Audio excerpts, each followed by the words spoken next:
ठीक हो। बिस्मिल्लाहिर्रहमानिर्रहीम। अज़ीज़ तलबा व तालिबात, अस्सलाम वालेकुम। उम्मीद है आप सब खैरियत से होंगे। जमात हम लोग मादियात होम इकनॉमिक्स कर रहे हैं और इसका आज हम करेंगे इंशाल्लाह चैप्टर नंबर 13, बाब नंबर 13, माहौल और इंतज़ाम। माहौल और इंतज़ाम में आज हम करेंगे इसका सवाल नंबर 1, जो कि तफसीली सवाल है। सवाल नंबर 1, आलूदगी की इकसाम जो है वो बयान करें। तो ये मैं आपको बता दूं, ये आपका सफ़ा नंबर 110 पर जो है, ये देख लें आप, सफ़ा नंबर 110 पर जो है ये आपका क्वेश्चन है और हम लोगों ने आज लॉन्ग क्वेश्चन करना है आलूदगी की इकसाम।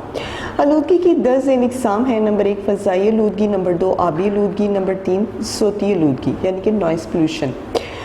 अब हम आते हैं सबसे पहले फ़ज़ाई आलूदगी की तरफ। फ़ज़ाई आलूदगी पैदा होने की अहम वजह बतौर ईंधन इस्तेमाल होने वाली अशिया है, यानी कि ऐसी चीज़ें जो कि ईंधन यानी कि धुआं जो है वो पैदा करती हैं और ईंधन के तौर पर जो चीज़ें इस्तेमाल होती हैं जिससे कि ईंधन वगैरह निकलता है, धुआं निकलता है, तो वो फ़ज़ाई आलूदगी का बायस बनती है, जिनमें लकड़ी, कोयला, फर्नेस ऑयल, मिट्टी का तेल और डीजल वगैरह शामिल हैं। दुरानी इस्तेमाल अगर ये अशिया मुकम्मल तौर पर जलने ना पाएँ तो फ़ज़ाई आलूदगी में इजाफे की शरह बढ़ जाती है।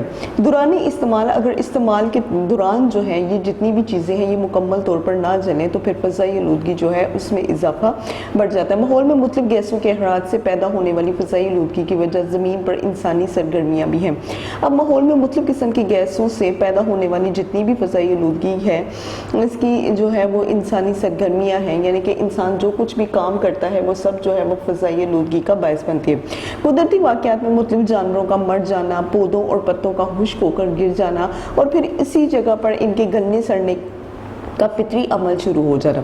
तो कहते हैं कुदरती वाक़यात में, यानी कि जो कुदरती वाक़यात हैं अब उसमें क्या होते हैं कि मुख्तलिफ जानवरों को जो है वो मर जाते हैं, वबास से मर जाते हैं या फिर जो है मुख्तलिफ किस्म की बीमारियां जो हैं वो उनको लग जाती हैं, उनका जो मर जाना है, फिर पौधों और पत्तों का खुश्क होकर गिरना और फिर इसी जगह पर इनके गलने सड़ने का फितरी अमल जो है वो शुरू हो जाता है। शदीद गर्मी से जंगलात जो हैं वो भड़क उठते हैं। तो वो कहते हैं कि शदीद गर्मी से जंगलात का भड़क उठना, फिर आतिशफ़शां पहाड़ों का फट जाना, यानी कि जिससे लावा वगैरह फट जाता है उनका फट जाना, और इन तमाम हादसात और वाक़यात की वजह से फ़िज़ा में अमोनिया गैस का तनासुब जो है वो बढ़ जाता है। और जब फ़िज़ा में अमोनिया गैस जो है उसका तनासुब बढ़ जाता है तो फिर इससे आलूदगी जो है वो पैदा होना शुरू हो जाती है, जो फ़िज़ाई आलूदगी के ज़ुमरे में आता है। यानी कि ये जो है अमोनिया गैस जो है ये फ़िज़ाई आलूदगी के ज़ुमरे में, यानी कि उसमें इसे शामिल किया जाता है। इंसानी गर्मियों से फ़िज़ाई आलूदगी में इजाफे की वजूहात दर्ज झेल है। नंबर 1 मोटर गाड़ियाँ, ट्रकों, बसों, मोटरसाइकिलों और रिक्शों वगैरह से धुओं का अहराज। तो ये जितना भी अहराज वगैरह धुएं का होता है ये सारे का सारा फ़िज़ाई आलूदगी का बायस बनता है। नंबर 2 उन फैक्ट्रियों की चिमनियों का धुआं जहाँ मिट्टी का तेल, फर्नेस ऑयल, कोयला, डीजल और लकड़ी या इसके बुरादे का इस्तेमाल जो है वो बतौर ईंधन कसरत से होता है। तो ऐसी फैक्ट्रियाँ जिसकी चिमनियों से जिस तरह का धुआं निकलता है वो धुआं कौन सा होता है? जिन फैक्ट्रियों में मिट्टी का तेल इस्तेमाल किया जाता है, फर्नेस ऑयल किया जाता है, कोयला, डीजल और लकड़ी, या फिर इसके बुरादे यानी कि लकड़ी की जो बुर होती है जो कि वो उसको जब छीलते हैं तो उसका जो बुरादा निकलता है उसको जो है वो बतौर ईंधन कसरत से इस्तेमाल किया जाता है। नंबर 3 सड़कों पर कूड़ा करकट को इकट्ठा करके आग लगाकर जलाना। तो ये भी जो है वो फ़िज़ाई आलूदगी की सबसे बड़ी वजह है। तो क्लास आपकी जो फ़िज़ाई आलूदगी थी इसका पहला लॉन्ग क्वेश्चन जो है वो हम आपको करवा चुके हैं, जो कि सफ़ा नंबर 110 पर है, यहाँ से स्टार्ट होता है और सफ़ा नंबर 111 पर जो है ये इसका इख्तिताम होता है। यहाँ पर ये आपका लॉन्ग क्वेश्चन है जी। तो अब हम आपका जो है वो क्वेश्चन नंबर 2 करते हैं, लॉन्ग क्वेश्चन नंबर 2, जो कि आपका है सफ़ा नंबर 115 के ऊपर फाजिल मवाद ठिकाने लगाने के तरीके, यानी कि फाजिल जितना भी मादा है आप इसको किस तरीके से ठिकाने लगा सकते हैं। घरों में बहुत से फाजिल मवाद यानी कि ऐसा फजूल किस्म का मवाद या फिर कूड़ा करकट मुख्तलिफ चीज़ों के इस्तेमाल के बाद इकट्ठा हो जाता है। तो ऐसा जितना भी मवाद है जो कि आपके घर की ज़रूरत नहीं होती है या फिर कूड़ा करकट वगैरह, इनको मुख्तलिफ चीज़ों के इस्तेमाल के बाद जो इकट्ठा किया जाता है। इसमें सब्जियों और फलों के छिलके हैं, बची हुई खाने की चीज़ें हैं, गर्दो गुबार और रद्दी कागज़ है, झाड़ू के ज़रिए से निकाला हुआ कूड़ा करकट, दरख्तों और पौधों के गले सड़े पत्ते, लकड़ी और कोयलों की राख, मवेशियों का गोबर, सभी कुछ जो है इनमें शामिल हो जाता है। इसके अलावा पेशाब या पहाने वगैरह की गिलाजत भी होती है जो कि घरों से निकलती है। ये सब गिलाजतें घरों से दूर ले जाकर बेज़रर बना दी जाती हैं, यानी कि जिसका जो है वो कोई फ़ायदा नहीं होता, ये इस तरह की बना दी जाती है। इन तमाम गिलाजतों को ठिकाने लगाने के बहुत से तरीके होते हैं। अब हम इनके तरीके पढ़ते हैं कि घरेलू कूड़ा करकट जो है उसको किस तरह से ठिकाने लगाया जाता है। घर का कूड़ा करकट और राख, मट्टी, रद्दी, कागज़, सब्जी और फलों के छिलके वगैरह कूड़े के बड़े बड़े टीनों में इकट्ठे कर दिए जाते हैं। यानी कि घर का कूड़ा जो है वो आप अपने घर का एक बड़ा सा कंटेनर होता है, एक बड़ी सी बाल्टी होती है जहाँ पर के आप रख देते हैं। म्यूनसिपल कमेटी की गाड़ियाँ आकर कूड़े के टीन खाली करके आबादी से दूर ले जाती हैं। म्यूनसिपल कमेटी की गाड़ियाँ यानी कि जो कूड़ा करकट इकट्ठे करने वाली गाड़ियाँ होती हैं वो आती हैं, तो ये इनको जो है इन टीनों को ले जाती हैं। फिर इस कूड़े को बेज़रर करने के लिए खास किस्म की भट्टी में डालकर जो है वो जलाया जाता है। अब ये जितना भी कूड़ा है इसको इस तरह से बेज़रर करने के लिए, यानी कि इसका जो है आप लोगों को, क्योंकि जब तक कूड़ा आपके पास होगा या आप उसको हाथ लगाएंगे उसका नुकसान है, लेकिन उससे नुकसान के बगैर जो है वो करने के लिए, ये काबिल इस्तेमाल बनाने के लिए जो है वो रिसाइकलिंग का अमल शुरू हो जाता है। यानी कि इसे खास किस्म की भट्टी में डाला जाता है जिससे नामियाती मादे जलकर कार्बन डाइऑक्साइड और नाइट्रोजन में तब्दील होते हैं। अब इसमें जितने भी मादे हैं जो कि नामियाती मादे हैं ये जल जाते हैं और ये कार्बन डाइऑक्साइड और नाइट्रोजन में तब्दील हो जाते हैं और मदनी मादे जो हैं वो बाकी रह जाते हैं, जो सड़कें तमीर करने, घड़े भरने और सीमेंट बनाने में काम आते हैं। मवेशियों की गिलाजत खाद में इस्तेमाल होती है। मवेशियों की जितनी भी गिलाजत है यानी कि इनका जितना भी गोबर है ये सारी का सारा खाद में इस्तेमाल किया जाता है। इसके अलावा कूड़ा करकट तल्फ करने के लिए आबादी से दूर हाली जगह बड़े बड़े घड़े बनाए जाते हैं। अब जो कूड़ा करकट है इसको क्या करना चाहिए, इसको तल्फ करने के लिए, इसको खत्म करने के लिए आबादी से दूर जो है वो काफ़ी वीरान जगह होती है जहाँ पर हाली जगह जो है वो बड़े बड़े घड़े, हाली जगह में बड़े बड़े घड़े बनाए जाते हैं। म्यूनसिपल कमेटी की गाड़ियाँ इन घड़ों में शहर से कूड़ा करकट डालती रहती हैं। कुछ अर्सा बाद ज़मीन हमार हो जाती है और ये ज़मीन जितनी भी होती है ये फसल की काश्त के लिए बहुत उम्दा होती है। यानी कि जो कूड़ा करकट है वो भी आपके लिए जो है वो फ़ायदेमंद हो जाता है, क्योंकि जब वो कूड़ा करकट जो है वो उसमें डाला जाता है तो फिर ये ज़मीन के लिए जो है हम ज़मीन को जो है वो हमवार कर देता है और हमवार करने के बाद यही ज़मीन जो है वो काबिल इस्तेमाल हो जाती है। अब हम आते हैं गिलाजत को दूर करना, यानी कि जितनी भी गिलाजत है हम इसे कैसे दूर करते हैं। घरेलू गिलाजत को दूर करना, घरेलू गिलाजतें दूर करने के आम तौर पर दो तरीके हैं। नंबर एक, पेशाब बहाने की गिलाजतें भंगी घरों से ले जाते हैं, लेकिन चूंकि ये बहुत पुराना एक दौर था जबकि टॉयलेट सीट जो है तब नहीं हुआ करती थी, तो भंगी जो होते थे वो पेशाब या पहाना वगैरह की जितनी भी गिलाजत थी उसे उठाकर घरों से ले जाते थे और खास किस्म के बंद टीनों में जमा करके गाड़ियों के जरिए शहर से बाहर पहुँचा देते थे। ये बहुत पुराना तरीका और अब ये अमलत बहुत कम जगहों पर होता है। नंबर दो, इस तरीके में घर की तमाम गिलाजत पानी के बहाव के जरिए बंद नालियों में से गुजरकर गंदे नाले में पहुंच जाती है। अब ये तरीका है कि इस तरीके में घर की तमाम गिलाजत जितनी भी है, यानी कि टॉयलेट जब आप यूज़ करते हैं तो पानी का बहाव करते हैं तो फिर ये नालियों में से गुजरते हुए एक बड़े गंदे नाले में पहुंच जाती है। इसको बहाव का तरीका यानी कि फ्लश सिस्टम भी कहते हैं। गिलाजत को दूर करने का ये सबसे अच्छा, साफ सुथरा और कम खर्च है, यानी कि इस पर बहुत ज़्यादा कम खर्च होता है। जिन शहरों में आब रसानी का इंतज़ाम तसल्ली बख्श हो वहाँ ये तरीका ज़रूर राइज करना चाहिए, यानी जहाँ कर जिन ऐसे शहर जहाँ पर आब रसानी यानी कि पानी की जो रसाई है उसका तरीका अगर तसल्ली बख्श है, यानी कि पानी काफ़ी वाफर मिकदार में मौजूद है, तो ये तरीका जो है वो वहाँ पर ज़रूर होना चाहिए। ये तरीका हमारे मुल्क में तकरीबन तमाम बड़े शहरों और गाँव में राइज है।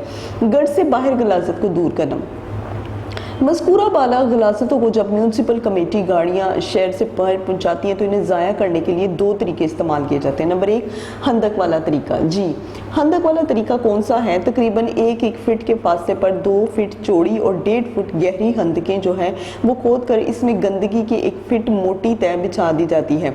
तो 1 फीट के फासले पर 2 फुट चौड़ी और 1.5 फुट गहरी हंदकें जो हैं वो खोदी जाती हैं। इसमें गंदगी की एक मोटी तय जो है वो बिछाई जाती है और इस पर मट्टी डालकर ज़मीन को हमवार कर देते हैं। ज़मीन के नीचे की मट्टी में मौजूद जरासीम इस गिलाजत को 3-4 हफ्तों में उम्दा खाद में तब्दील कर देते हैं।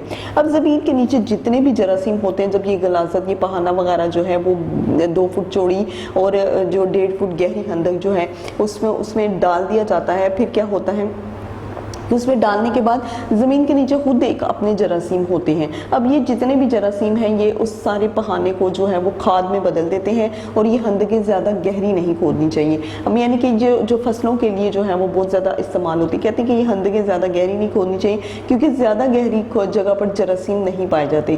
3 महीने के बाद ज़मीन पर हल चलाकर जल्द उगने वाली फसल जो है वो यहाँ पर बो देनी चाहिए और इस तरह से जो है ये जो पहाना वगैरह है ये इस्तेमाल के काबिल भी बनाया जा सकता है। तो अब आते हैं नंबर 2, जलाने का तरीका। ये तरीका इस सूरत में कामयाब हो सकता है जब भट्टियाँ मुनासिब तौर पर बनी हो, यानी कि जितनी भी भट्टियाँ हैं जो कि भट्टी होती है जिस पर कि आप ईंटें वगैरह बनाते हैं, कहते हैं कि ये तरीका इसी सूरत में कामयाब होता है जलाने वाला अगर भट्टियाँ जो है वो मुनासिब तरीके से बनी हो, इनमें हवा का गुजर अच्छी तरह से हो सकता हो वरना धुआं और बदबू पैदा होती है। तो कहते हैं कि इसमें जो है हवा का गुजर होना चाहिए। अगर हवा का गुजर जो है इन भट्टियों के अंदर मौजूद ना हो तो धुआं और बदबू जो है वो हो जाती है। गलाजत में ईंधन मिलाने के लिए साइबान वाला पक्का चबूतरा होना चाहिए जी। तो ये जितनी गलाजत अगर आप इसमें जो है वो ईंधन मिलाना चाहते हैं तो एक चबूतरा जो है वो बहुत पक्का होना चाहिए ताकि बारिश से हिफाजत की हो सके। तो यानी कि जब भी कभी बारिश हो तो वो जो चबूतरा है या फिर वो जो भट्टी है वो महफूज हो सके। ईंधन मसलन लकड़ी का बुरादा, कोयले का चूरा और ख़राब किस्म का भूसा काफ़ी मिकदार में मिलाना चाहिए। अब ईंधन में जो है वो लकड़ी का बुरादा, लकड़ी को जब चीरते हैं तो उसका जो बुरादा निकलता है, कोयले का जितना भी चूरा होता है, ख़राब किस्म का जितना भूसा होता है, ये काफ़ी मिकदार में मिलाना चाहिए। इसके अलावा ज़्यादा गलाजत को एक ही वक्त में भट्टियों में ना डाला जाए। अब जितनी ज़्यादा गलाजत है उसे एक ही टाइम में आप हरगिज़ भट्टियों के अंदर ना डालें क्योंकि इस तरह गलाजत पूरे तौर से नहीं जलती और आग जलने बुझने लगती है जिससे धुआं पैदा हो जाता है। तो चूंकि अगर आप एकदम से ही बहुत ज़्यादा गलाजत को उसके अंदर डाल देंगे तो वो जो है वो जलेगी नहीं बल्कि जो है वो एकदम से जो है धुआं जो है वो पैदा होने लगता है क्योंकि आग ठीक तरीके से नहीं जलती। अब नंबर 3, गंदे नाले के ज़रिए गंदगी को बहाने का तरीका। गंदगी को बहाने के तरीके में गंदे नाले की गिलाजत को ज़ाया करने की मुख्तलिफ सूरतें हैं। नंबर 1, जो शहर या कस्बे समंदर से करीब हैं वहाँ ये गिलाजत समंदर में पहुँचा दी जाती है, ये सबसे आसान तरीका है। नंबर 2, कीमियाई तरीके से महलूल गलाजत को ठोस हालत में तब्दील करना। तो कीमियाई तरीके से जितनी भी महलूल गलाजत है उसको ठोस हालत में यानी कि जो पक्के जो हालत होती है, जो मजबूत हालत होती है उसमें तब्दील कर दिया जाता है। इस तरीके में गंदे नाले के महलूल गलाजत को तालाब में इकट्ठा करते हैं। इसके कुछ ठोस अज्जा तह में बैठ जाते हैं। जो अज्जा महलूल गलाजत में मौजूद रहते हैं इनको तह में बिठाने के लिए फटकड़ी, चूना या लोहे का कोई नमक तालाब में डाल देते हैं। अब कहते हैं कि जितनी भी गलाजत जो है गंदे नाले के महलूल गलाजत को तालाब में इकट्ठा करते हैं, इसके कुछ ठोस अज्जा जो है वो उस तालाब की तह में बैठ जाते हैं। अब जो अज्जा जो है वो गलाजत में महलूल गलाजत में मौजूद रहते हैं, इनको तह में बिठाने के लिए इनके अंदर फटकड़ी, चूना या लोहे का कोई नमक जो है वो तालाब में डालते हैं। इससे वो अज्जा भी फौरन तालाब की तह में बैठ जाते हैं। ऊपर के पानी को किसी होस में मुंतकिल कर देते हैं। अब जो ऊपर का पानी है इसको होस में मुंतकिल कर देते हैं। जो अज्जा तह में बैठ जाते हैं इनको दबा दबा कर टिक्कियों की शक्ल में तब्दील कर देते हैं। ये टिक्कियाँ खाद के तौर पर इस्तेमाल होती हैं और बाजार में फरोख्त भी होती हैं। नंबर 3, गंदे नाले की गलाजत को खेती बाड़ी के काम में भी लाते हैं, यानी कि गंदे नाले की जितनी गलाजत होती है, जितना भी गंद होता है वो खेती बाड़ी के भी बहुत ज़्यादा काम आता है। नाले की गलाजतों को अलहदा किए बगैर ज़मीन पर बहने देते हैं, मगर इस सूरत में ज़मीन का रकबा काफ़ी बड़ा होना चाहिए। अब नाले की जितनी गलाजत है उसको जो है वो ज़मीन पर बहने देते हैं, लेकिन उसकी शर्त ये है कि रकबा जो है वो ज़मीन का बहुत बड़ा होना चाहिए, मगर इस सूरत में ज़मीन का रकबा काफ़ी बड़ा होता है और नालियों का हर तरह इंतज़ाम भी होना चाहिए जहाँ से गंदे नाले का पानी जो है वो नालियों के ज़रिए फसलों में पहुँचे ताकि ज़रूरत के मुताबिक गंदा पानी ज़मीन पर छोड़ा जा सके। इसके बाद ज़मीन में जल्द उगने वाली फसल जो है वो बो देनी चाहिए। नंबर 4, मुतवफ़्फ़न तालाब का तरीका। गंदे नाले की गलाजत को पहले एक बंद तालाब में इकट्ठा करते हैं या इसको कई रोज़ तक रखा जाता है। इसमें जरासीम खूब परवरिश पाते हैं। अब जितने भी जरासीम होते हैं वो इसके अंदर बहुत परवरिश पाते हैं, बढ़ते हैं, फलते फूलते हैं और तालाब के ऊपर की सतह पर जो है वो झाग आ जाती है। गलाजत के ठोस अज़्ज़ा नीचे बैठ जाते हैं, मगर जरासीम के अमल से वो गैस के बुलबुलों की शक्ल में फिर ऊपर उठते हैं। अब गलाजत के जितने भी ठोस अज़्ज़ा हैं वो नीचे बैठते हैं, मगर जरासीम के अमल से वो गैस के जितने भी बुलबुलें हैं बुलबुलों की शक्ल में फिर ऊपर उठते हैं। गैस खारिज होती है और मोलक ज़रात फिर नीचे तह में चले जाते हैं। गैस जो है वो इससे खारिज होती है और जितने भी मोलक ज़रात हैं वो सारे के सारे नीचे जो है वो तह में बैठ जाते हैं। ये अमल उस वक्त तक जारी रहता है जब तक कि गलाजत के तमाम मोलक अज्जा जरासीम के अमल से स्याल शक्ल इख्तियार नहीं कर लेते, यानी कि जरासीम के अमल से जो है वो एक खास शक्ल, एक ठोस शक्ल इख्तियार नहीं कर लेते। कुछ अर्सा बाद तमाम गलाजत साफ पानी में तब्दील हो जाती है। अब कुछ अर्से के बाद ये जितनी भी गलाजत होती है ये पानी में तब्दील होती है और इस पानी को ज़मीन की काश्त के लिए जो है वो इस्तेमाल किया जाता है। तो मुतअफ़्फ़न तालाब जो है उसको साफ़ करने का अमल जो है वो यही होता है। अब गंदे पानी का निकास नहाने, बर्तन धोने, कपड़े धोने और मुख्तलिफ काम करने में पानी इस्तेमाल होता है। इस्तेमाल होने के बाद गंदे पानी को घरों से दूर ले जाना बहुत ज़रूरी है। अब जब आप नहाते हैं, बर्तन धोते हैं, कपड़े धोते हैं या मुख्तलिफ किस्म के काम करते हैं तो इसमें जितना भी इस्तेमाल होने के बाद पानी होता है वो चूँकि गंदा होता है, लेकिन इसको घर से जो कि दूर ले जाना बहुत ज़रूरी है। गाँव और देहातों में गंदे पानी के निकास का आम तौर पर कोई खास इंतज़ाम नहीं होता। तो जितने भी गांव या देहात हैं यहाँ पर गंदे पानी के निकलने के लिए कोई खास इंतज़ाम नहीं है। बाज़ घरों का पानी तो घर के सहन में या गली में फैलता रहता है। कुछ घर ऐसे भी हैं कि जहाँ का पानी जो है वो गली में या सहन में जो है वो फैलता रहता है। बाज़ जगह कुछ नालियाँ भी होती हैं और गाँव से बाहर किसी घड़े में गंदा पानी जमा होता रहता है और यहाँ पर मक्खियाँ और मच्छर नशोनुमा पाते हैं। यानी कि निकासी का पूरा इंतज़ाम ना होने की वजह से घर का जितना भी पानी है वो गाँव के किसी घड़े में जमा होता रहता है और इसके ऊपर जो है वो मक्खियाँ मच्छर जो है वो बैठे रहते हैं। पानी के निकास के लिए पुख्ता नालियों के जरिए बड़े पुख्ता नालों में पहुंचा दिया जाता है। अब पानी का निकास जितना भी निकालना है इसके पुख्ता नालियों के जरिए जो है पानी बड़े पुख्ता नालों में पहुंचा दिया जाता है। फिर मुतवफ़्फ़न तालाब में इस पानी को साफ करके खेतों में पहुंचा दिया जाता है। अब सीवरेज का तरीका क्या है? इसमें घरों का पानी जो है वो नालियों या पाइप के ज़रिए शहर से दूर पहुंचा दिया जाता है। यानी कि सीवरेज से जितना भी घरों का पानी है वो नालियों या बड़े बड़े पाइपों के ज़रिए जो है वो शहर से दूर चला जाता है। इस पानी में जितने नामियाती मादे, कार्बोहाइड्रेट्स, चर्बी, साबुन और जो यूरिया है वो पाए जाते हैं। कुदरती तरीक़ा से पाइप के अंदर से गंदा नाला साफ़ हो जाता है। अब कुदरती तरीक़ा से ये जितना भी साबुन और यूरिया वगैरह इससे जितना भी गंदा नाला होता है ये सारे का सारा साफ़ हो जाता है। और क्योंकि इसमें जो है ये सारी चीज़ें पाई जाती हैं और ये सारी चीज़ें जो है गंदे नाले को साफ़ कर देती हैं। अमल को तेज़ करने के लिए चूना, फटकड़ी, क्लोरीन और लोहे का नमक मिलाकर इस पानी को बेज़रर यानी कि नुकसानदेह नहीं बनाया जाता। फिर इस पानी को खेतों में इस्तेमाल किया जाता है। तो क्लास ये था आपका क्वेश्चन नंबर 2 जो कि लॉन्ग क्वेश्चन था। हमारा ये लॉन्ग क्वेश्चन यानी कि फाजिल मौद ठिकाने लगाने का तरीका है ये हम लोगों ने आपको कराया। इसको समझाया भी कि जितने भी घर के फाजिल मादे होते हैं, मौद होता है, मटीरियल होता है, उसको किस तरीके से जो है वो ठिकाने लगाया जाता है। 115 के ऊपर ये जो है वो शुरू होता है और 118 पे जो है ये क्वेश्चन यहाँ पर आकर जो है इख्तिताम होता है। अब हम करते हैं क्वेश्चन नंबर 3, घर में तहफ़्फ़ुज़ यानी कि हिफाजती इक़दाम कि घर में आप किस तरह से जो है वो हिफाजती इक़दाम कर सकते हैं। सफ़ा नंबर 118 पर ही आपका ये क्वेश्चन है। आरामदेह और महफूज घर वो है जिसमें हर तरह का तहफ़्फ़ुज़ हो, यानी कि हर तरह से जो है वो आप महफूज रह सकें, अपने आप को हिफाजत में महसूस करें।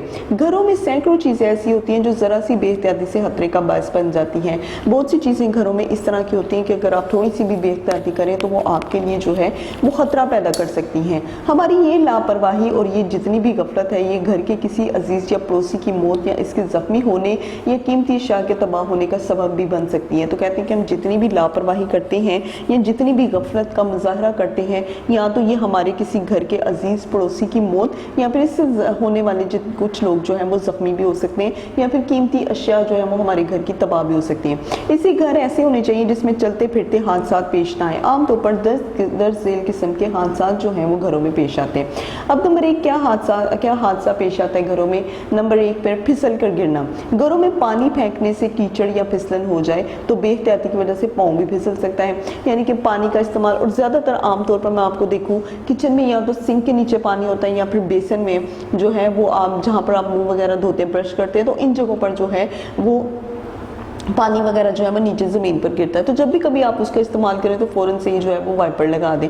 तो कहते हैं कि पानी फेंकने से कीचड़ से जो है वो फिसलन वगैरह हो जाती है और बेहतियाती की वजह से पाँव जो है वो फिसल सकता है। बाज़ औक़ात फर्श पर पड़े हुए फलों या तरकारी के छिलकों से भी फिसल कर गिर पड़ते हैं। तो जितने भी फल के छिलके होते हैं या तरकारी यानी कि सब्ज़ी के छिलके होते हैं, आप इन्हें फौरी तौर पर जो है वो बिन में फेंकें, कूड़े वाली बिन में फेंकें, ताकि इससे जो है वो फिसलने का खतरा ना हो। फर्श की सतह हमवार ना हो तो बच्चे और बड़े दोनों ठोकर लगने से गिर सकते हैं। अगर फर्श की सतह हमवार ना यानी कि बिल्कुल सीधी ना हो, बिल्कुल प्लेन ना हो, तो इससे ये जो है बच्चे जो हैं और बड़े जो हैं उनके गिरने का खतरा भी होता है।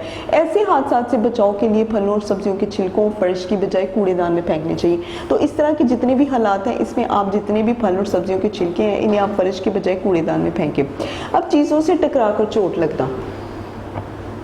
जब घर का साजो सामान बेतरतीबी से पड़ा हो, यानी कि उसकी एक खास तरतीब ना हो, पड़ा ऐसी जगहों पर रखा गया हो जैसे जहाँ से घर वाले बार बार गुजरते हों, तो इससे चोट लगने का ज़्यादा एहतमाल होता है। जब चीज़ें जो है वो बहुत ज़्यादा बेतरतीबी में पड़ी हों और घर वाले एक ही जगह से उसी जगह से बार बार गुजरते हों जहाँ पर आपकी चीज़ें जो है वो बेतरतीबी में हो, तो फिर इससे क्या होता है कि आप जो है वो उस चीज़ों से टकरा सकते हैं और आपको चोट भी लग सकती है। रोशनी नाकाफी होने की वजह से भी ठोकर लग सकती है। रोशनी अगर नाकाफी हो तो इससे भी आपको ठोकर लग सकती है, इसलिए जहाँ सामान रखा गया हो वहाँ रोशनी के बगैर नहीं जाना चाहिए।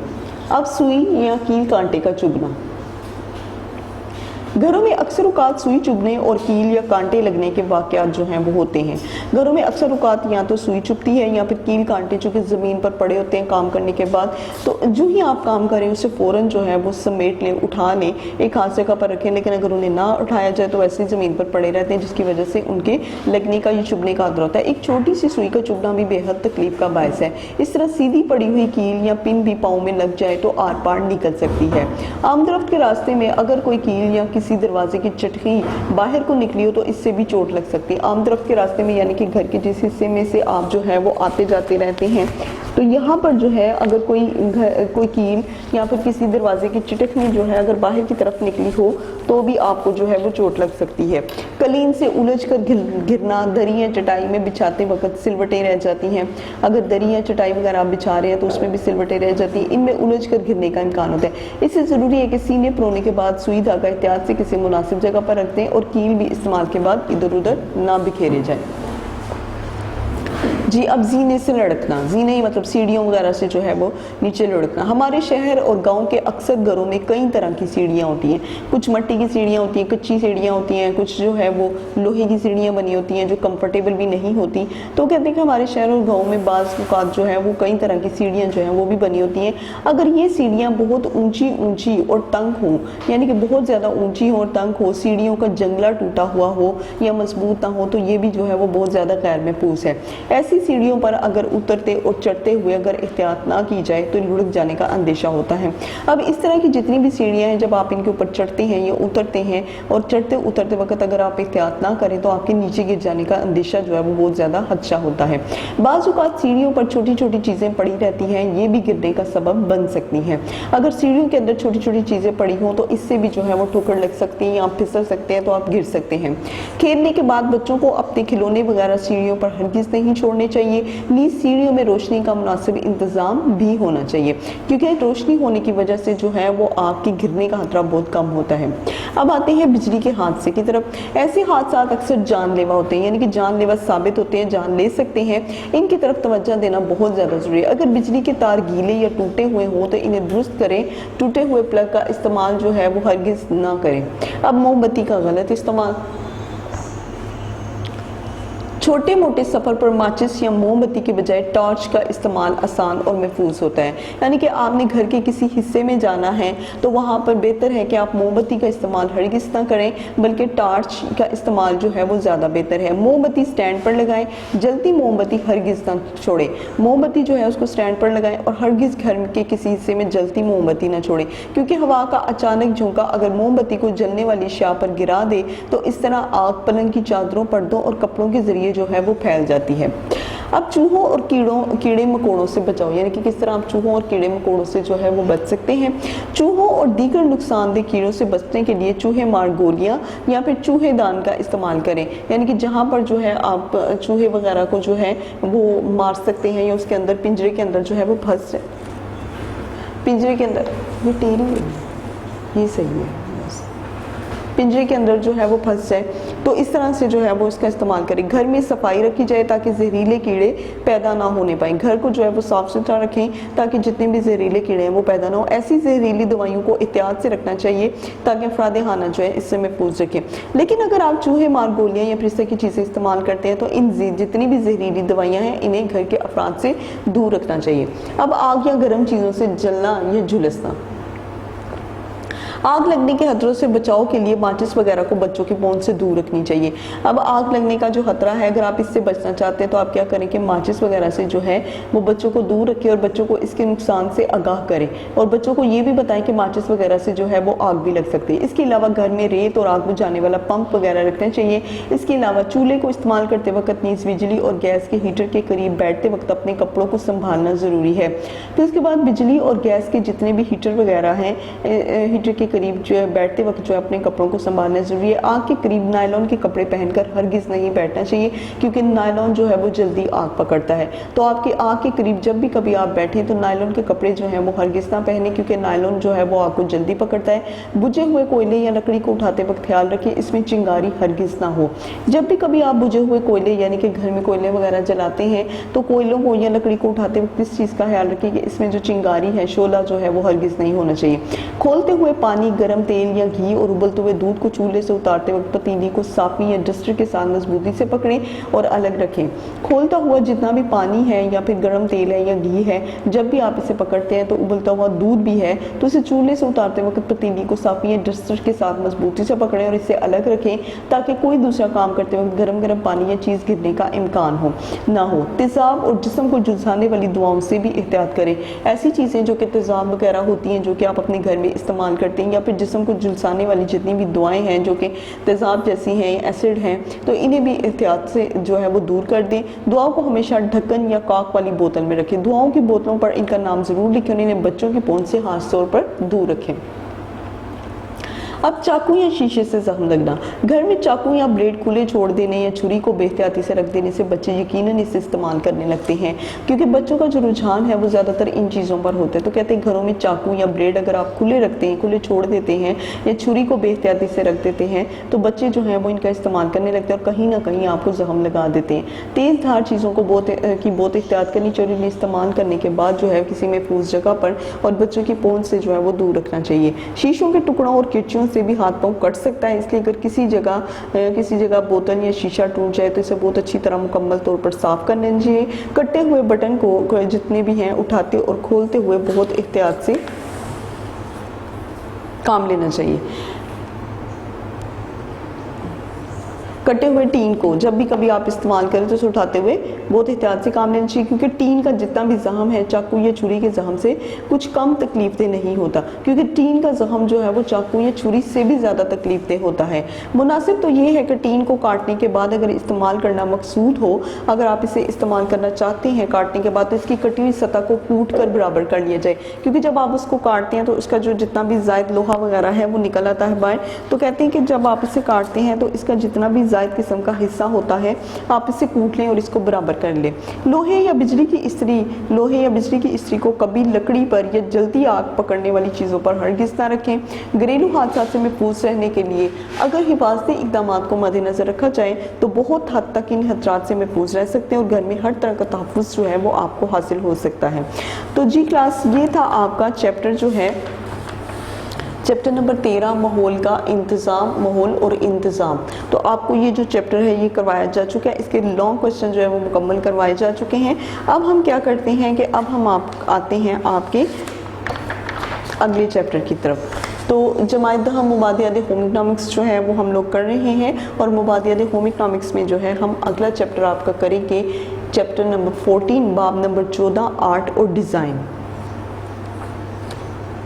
आर्ट और डिज़ाइन में जो है हम लोग कर रहे हैं आपका लॉन्ग क्वेश्चन नंबर 1 जी। तो आपका ये जो लॉन्ग क्वेश्चन नंबर 1 है वो यही है, सतही कैफियत, टेक्सचर जिसको कहते हैं जी। सतही कैफियत टेक्सचर जो है ये आपका लॉन्ग क्वेश्चन नंबर 1 है, सफ़ा नंबर 128 पर है। ये मैं आपको बता दूँ, ये है जी आपका पेज नंबर 128। यहाँ पर जो है ये आपका लॉन्ग क्वेश्चन नंबर 1 है। अब इसकी पढ़ाई शुरू करते हैं। हर डिज़ाइन मादे से वजूद में पाता है। आप जिस भी किस्म चीज़ का डिज़ाइन बनाएं उसके लिए आपको मादा चाहिए, यानी कि एक ऐसी चीज़ जो कि ठोस होती है, जो कि इस्तेमाल में होती है। मादा वो चीज़ें होती हैं जिन्हें आप छू सकते हैं, टच कर सकते हैं। तो कहते हैं कि हर डिज़ाइन जो है वो मादे से वजूद में पाते हैं और एक सतह या टेक्सचर का हामिल होता है। अब मादे से जो भी किस्म की चीज़ जो है वो वजूद पाती है उसकी एक सतह होती है, एक टेक्सचर होता है। किसी चीज़ को देखने या छूने से पैदा होने वाला एहसास इस चीज़ की सतही कैफियत बताता है। जब भी आप किसी चीज़ को छूते हैं या उसे देखते हैं तो वो आपको जो है उसकी सतही कैफियत यानी कि उसकी ऊपरी हालत के बारे में जो है वो बता देता है। मतलब आप किसी नरम कपड़े को हाथ लगाएंगे तो नरम कपड़े को हाथ लगाने से अगर वो आपको नरम महसूस होगा तो उसकी सतही कैफियत है जो आपको बताएगी। या फिर किसी भी नरम कपड़े को जब आप दूर से देखते हैं तो, या फिर किसी भी नरम चीज़ को आप दूर से देखते हैं तो वो भी आपको जो है वो भी उसकी सतही कैफियत जो है वो बता देगी। घर में मौजूद इस्तेमाल की चीज़ें मुख्तलिफ सतही कैफियत रखते हैं। अब घर में बहुत सी चीज़ें ऐसी हैं जो आप इस्तेमाल करते हैं और ये जितनी भी चीज़ें हैं ये आपको उसकी सतही कैफियत बताती है। मसलन खुरदरी चीज़ों की कैफियत जो है वो आपको पता चल जाएगी, मुलायम चीज़ों की कैफियत, हमार और चिकनी चीज़ों की कैफियत जो है। फिर खुरदरी सतह जो है वो रोशनी को जज्ब करती है। तो ये मैं आपको बता दूं कि जो चीज़ खुरदरी होती है वो अपने अंदर रोशनी को जज्ब कर लेती है, जबकि हमार और चमकदार सतह पर रोशनी की चमक जो है वो ज़्यादा बढ़ जाती है। तो जितनी भी सतह जो है वो हमार होती है या चमकदार होती है तो उसके ऊपर जितनी भी रोशनी की सतह है वो बढ़ जाती है। किसी भी चीज़ का इंतखाब करते वक्त उस चीज़ के इस्तेमाल के मकसद को मद्देनज़र रखना ज़रूरी है। आप जब भी कभी अपनी ज़िंदगी में किसी भी चीज़ का इंतखाब करते हैं, क्योंकि आप इंतखाब तभी करते हैं जब आपने उसका इस्तेमाल करना होता है, तो कहते हैं किसी भी चीज़ का इंतखाब करते वक्त उस चीज़ के इस्तेमाल के मकसद को, कि हम लोग ये चीज़ किस मकसद के लिए इस्तेमाल कर रहे हैं, उसको जानना जो है बहुत ज़रूरी है। ज़्यादा मुलायम चीज़ों मसलन शीशे की सफाई करना आसान होता है लेकिन इसकी सतह पर गर्द बहुत जल्द और वाज़ेह नज़र आने लगती है। शीशा जो है इसकी सफाई करना, इसको साफ करना आसान तो होता है लेकिन इसकी सतह पर जितनी भी गर्द है वो बहुत जल्द और वाज़ेह होती है, नजर आती है। खुरदरी सतह पर गर्द तो वाज़ेह नजर नहीं आती लेकिन इसकी सफाई करना मुश्किल होता है। अब जितनी भी खुरदरी चीज़ें हैं इनके ऊपर जो है वो गर्द नजर नहीं आती लेकिन इन्हें साफ करना बहुत मुश्किल होता है। जैसे बेड या लकड़ी की गैर पॉलिश शुदा मेज़। अब बेड या लकड़ी की जो गैर पॉलिश शुदा मेज़ है ये इंतहा दर्जे की खुरदरी और बेरंग होती है, बड़ी बेडंगी सी होती है। तो कहते हैं कि ये जो मेज़ होती है इसके ऊपर जब मट्टी वगैरह पड़ जाए तो उसको साफ करना बहुत मुश्किल होता है। इसके बरकस दरमियाना खुरदरी सतह की सफाई, ऐसी चीज़ जो कि खुरदरी तो होती है लेकिन दरमियानी खुरदरी होती है, या ना तो वो बहुत ज़्यादा मुलायम होती है और ना बहुत ज़्यादा खुरदरी होती है लेकिन दरमियानी होती है। इन चीज़ों को साफ करना जो आसान होता है और इसको इस्तेमाल करने में भी सहूलत रहती है। मतलब लकड़ी के पॉलिश शुदा फर्नीचर, तो लकड़ी का जो फर्नीचर है वो पॉलिश हो चुका होता है, वो पॉलिश होने के बाद जो है वो एक मुलायम सतह दे देता है, वो नरम जो है वो हो चुका होता है। जब आप उसके ऊपर कपड़ा वगैरह मारते तो आसानी से उसके ऊपर जितनी भी मिट्टी होती है वो साफ हो जाती है। तो ये चूंकि दरमियानी तरह का जो है वो खुरदरा होता है। अब घरेलू पर्दे जो हैं, पोशिश, लकड़ी के फर्नीचर, दीवारें, तस्वीरें, गुलदान, गर्ज, हर चीज़ किसी न किसी तरह का टेक्सचर रखती है, किसी न किसी तरह की उसकी अपनी एक सतह होती है जिनको एक ही जगह पर इस्तेमाल करते वक्त टेक्सचर के लिहाज से उसको जोड़ा और हम आहंग करना जो है वो बहुत ज़्यादा ज़रूरी है। जी क्लास, तो ये थी इसकी सतही कैफियत, मतलब सतही कैफियत जो है वो क्या होती है, टेक्सचर जो है वो क्या होता है। सफ़ा नंबर 128 पर हम लोगों ने आपको ये लॉन्ग क्वेश्चन करवाया और सफ़ा नंबर 129 पर जो है ये लॉन्ग क्वेश्चन आपका ख़त्म हो जाता है। तो अब हम करेंगे नेक्स्ट क्वेश्चन। नेक्स्ट क्वेश्चन आपका 2, तवाज़ुन, बैलेंस क्या है।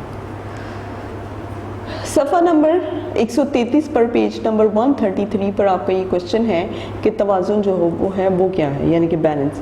तवाज़ुन से मुराद ऐसी तरतीब से है जो निगाहों में आराम व सुकून और इत्मीनान का तासुर पैदा करे। जी क्लास, ऐसी तरतीब है जो निगाहों में आराम व सुकून, यानी कि जब भी कभी आप किसी चीज़ को तरतीब से देखते हैं, तरतीब में रखा हुआ देखते हैं तो वो आपको आराम व सुकून देते हैं। जैसे मिसाल के तौर पर अगर आपके घर का एक कमरा है, बेडरूम है और वो सारे का सारा बेतरतीब है, उसकी चादर जो है वो उलझी हुई है, कुशन अलग-अलग पड़े हुए हैं, चादर में सिलवटें हैं और वो सही तरह से बिछी भी नहीं हुई, बर्तन पड़े हुए हैं, कमरा बिखरा हुआ है, हर तरफ खिलौने जो हैं वो ज़मीन पर हैं, तो सोफ़ा वगैरह जो है वो सही तरतीब से नहीं, वो वो भी उल्टा पुल्टा हुआ, तो ये क्या है, ये एक कमरे की एक बेतरतीबी है, एक अच्छी तरतीब नहीं है, इसमें तवाज़ुन नहीं है उसके देखने में, और एक साफ सुथरा कमरा देखने में जिसमें कि हर एक चीज़ जो है वो अपनी जगह पर जो है वो मुनासिब तरीके से पड़ी हुई है। बेड की चादर जो है, बेड कवर जो है वो अपने बेड के ऊपर जो है वो बड़े आराम से, बड़ी सफाई से जो है वो बिछी हुई है, और कुशन जो है वो सोफे पर है, कमरे में कोई गंद ज़मीन पर नहीं है,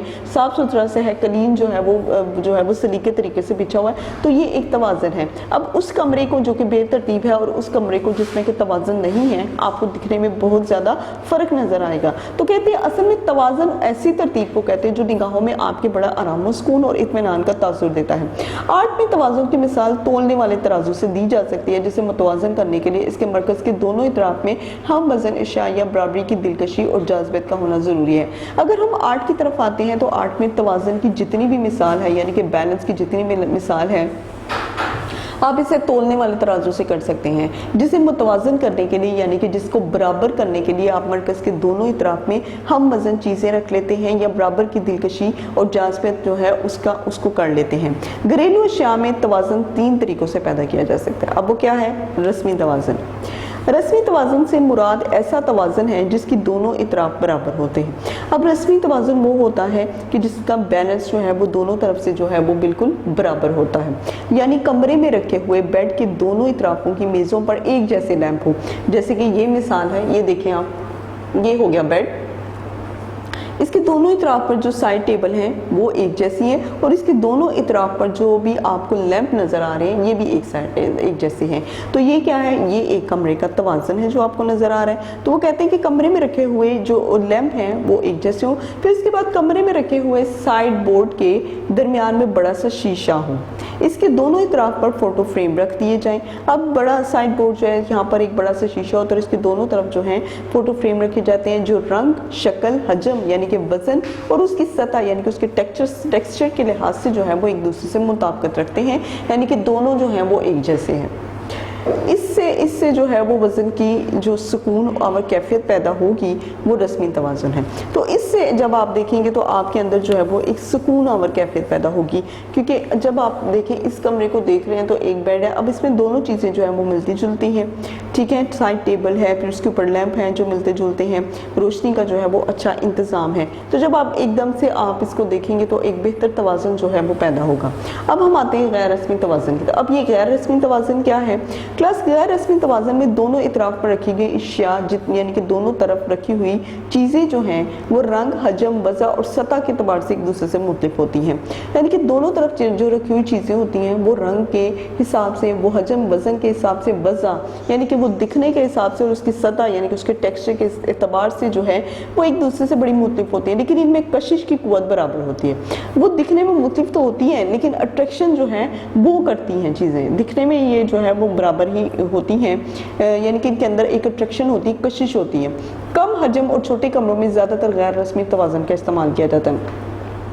कम हजम यानी कि कम वज़न वाली चीज़ें किन कहाँ पर रखी जाती हैं? जो छोटे कमरे होते हैं यहाँ पर गैर रस्मी तवाज़ुन का इस्तेमाल किया जाता है, क्योंकि इससे सजावट में हरकत का एहसास पैदा होता है। तो इसकी मिसाल भी ये आपको दिखा देती हूँ। ये देखें, ये एक कमरा है जहाँ पर कि एक बेड के साइड पे जो है ये दोनों साइड टेबलें हैं, ये एक साइड टेबल और एक ये साइड टेबल। अब इसके ऊपर जो है वो लैंप रखा हुआ है, लेकिन इस साइड टेबल के ऊपर जो है वो एक छोटा सा गुलदस्ता रखा हुआ है और एक छोटी सी पिक्चर जो है वो पीछे दीवार पर लटकाई हुई है। तो इसमें जो है वो बराबर जो है वो एक जैसा नहीं है, कोई रस्मी तवाज़ुन जो है वो ये चीज़ पेश नहीं कर रहा जी। अब हम आते हैं घूमता हुआ तवाज़ुन। घूमता हुआ तवाज़ुन यानी कि रेडियल बैलेंस जो है वो क्या है? इस किस्म के तवाज़ुन में दिलकशी का एहसास एक नुक्ते से शुरू होकर तमाम इतराफ़ पर बराबर होता है। अब ऐसा जो कमरा है जिसके ऊपर सोफ़े जो हैं वो राउंड पड़े होते हैं, गोलाई में पड़े होते हैं, तो वो आपको जो है वो एक घूमता हुआ तवाज़ुन देता है। तो कहते हैं कि इसमें आप एक नुक्ते से शुरू होते हैं और आपकी नज़र भी वैसे ही घूमती है जैसे कि वो चीज़ें घूमी हुई पड़ी होती हैं, गोल गोल पड़ी होती हैं। चीज़ों की गुलाई की वजह से जो है आपकी नज़र भी गोल जो है वो घूमती है।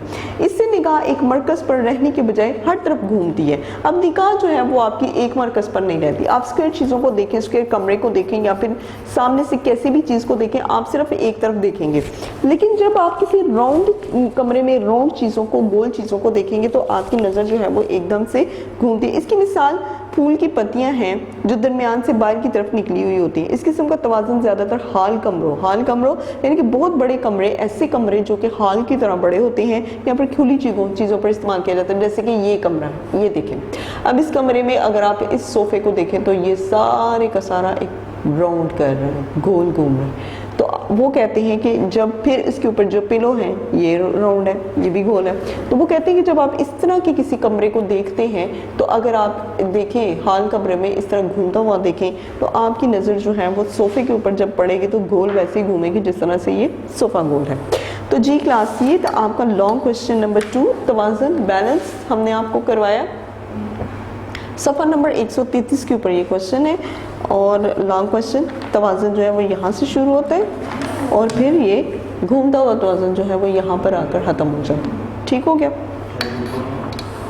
अब हम आते हैं इसके तसलसल की तरफ। Long question number 3, तसलसल। 135 135 पेज पर तसलसल यानी कि रिदम जिसको हम कहते हैं। तसलसल से मुराद ऐसी नरम और मुसलसल हरकत है जो निगाहों को एक सिरे से दूसरे सिरे तक घुमाती है। यानी कि रिदम क्या है कि एक से दूसरी जगह घूम जाना, यानी कि अपनी नज़रों को घुमा देना, एक रिदम में घुमा देना। तो तसलसल कहते हैं एक बड़ी नरम और मुसलसल हरकत है। नरम मतलब बड़ी आहिस्तगी वाली हरकत है, बड़ी मुसलसल चलने वाली लेकिन आहिस्ता आहिस्ता, जो आपकी निगाह को एक सिरे से शुरू करती है, जिसमें आपकी निगाह एक सिरे से शुरू होती है और दूसरे सिरे पर आकर ख़त्म हो जाती है। मसलन अगर सोफे पर रखे हुए कुशन पर्दों के हम रंग हो तो इसमें तसलसल पाया जाएगा। यानी कि सोफे में रखे हुए जितने भी कुशन हैं अगर ये पर्दे के साथ मैच कर रहे हैं तो इन दोनों में जो है वो एक तसलसल पाया जा रहा है। और आपकी नज़र अगर सोफे के कुशन पर पड़ेगी तो लाजमन पर्दों पर भी पड़ेगी। किसी भी सजावट में तसलसल मुंदजल तरीकों से पैदा किया जा सकता है। नंबर 1, बार बार दोहराने से, यानी कि आपने एक ही रंग को एक कमरे में जगह जगह पर लगाया, सोफे के कुशन पर, बेड की चादर पर, पर्दों पर, तो ये सारी का सारा एक कमरे का तसलसल होता है। और फिर आपकी नज़र जो है वो मुसलसल 3-4 चीज़ों पर एकदम से पड़ेगी। किसी साइज़ को बतदरीज बढ़ा देने से, अब किसी भी साइज़ को जो है वो बतदरीज आप बढ़ाते हैं, इससे भी एक तसलसल होता है। चीज़ों को मुसलसल हतूत के ज़रिए मिलाने से, मरकज़ से फैलते हुए हतूत के ज़रिए।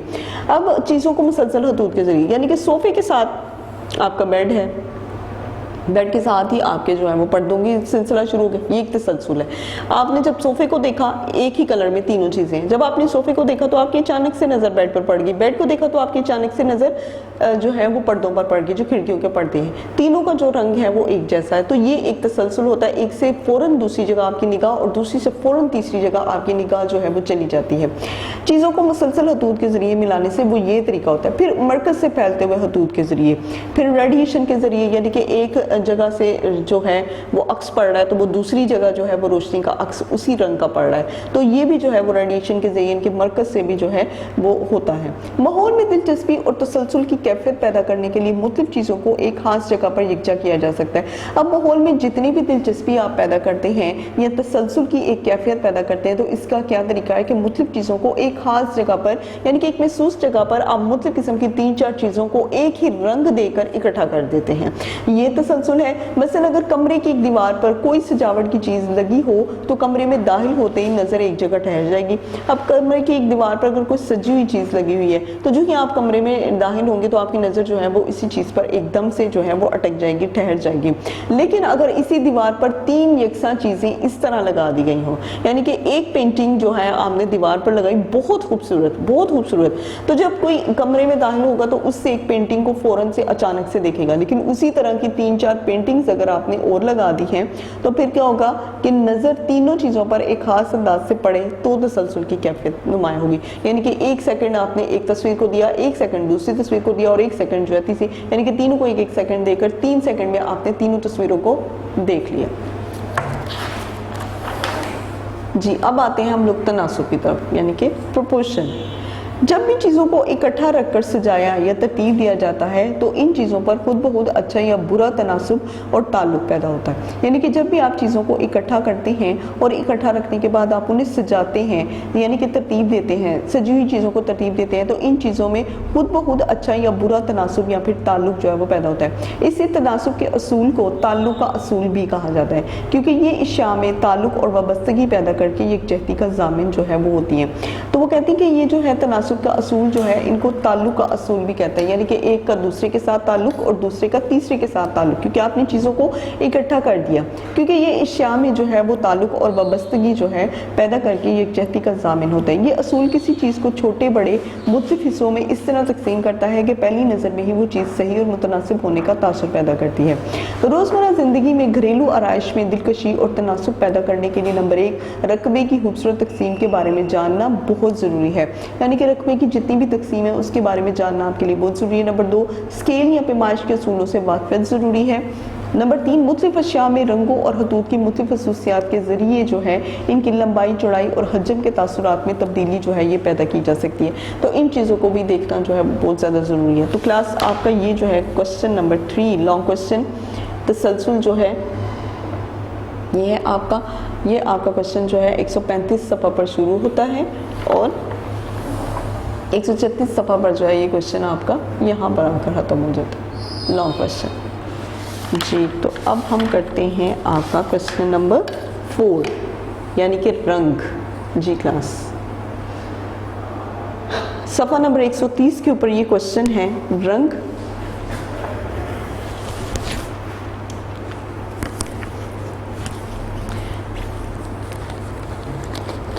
इस कायनात की हर चीज़ कोई ना कोई रंग ज़रूर रखती है, यानी कि कायनात की इस दुनिया की आप जिस किसी चीज़ को देखेंगे उसका अपना एक रंग मौजूद होता है। रंग चीज़ों और माहौल में दिलकशी और रौनक पैदा करते हैं।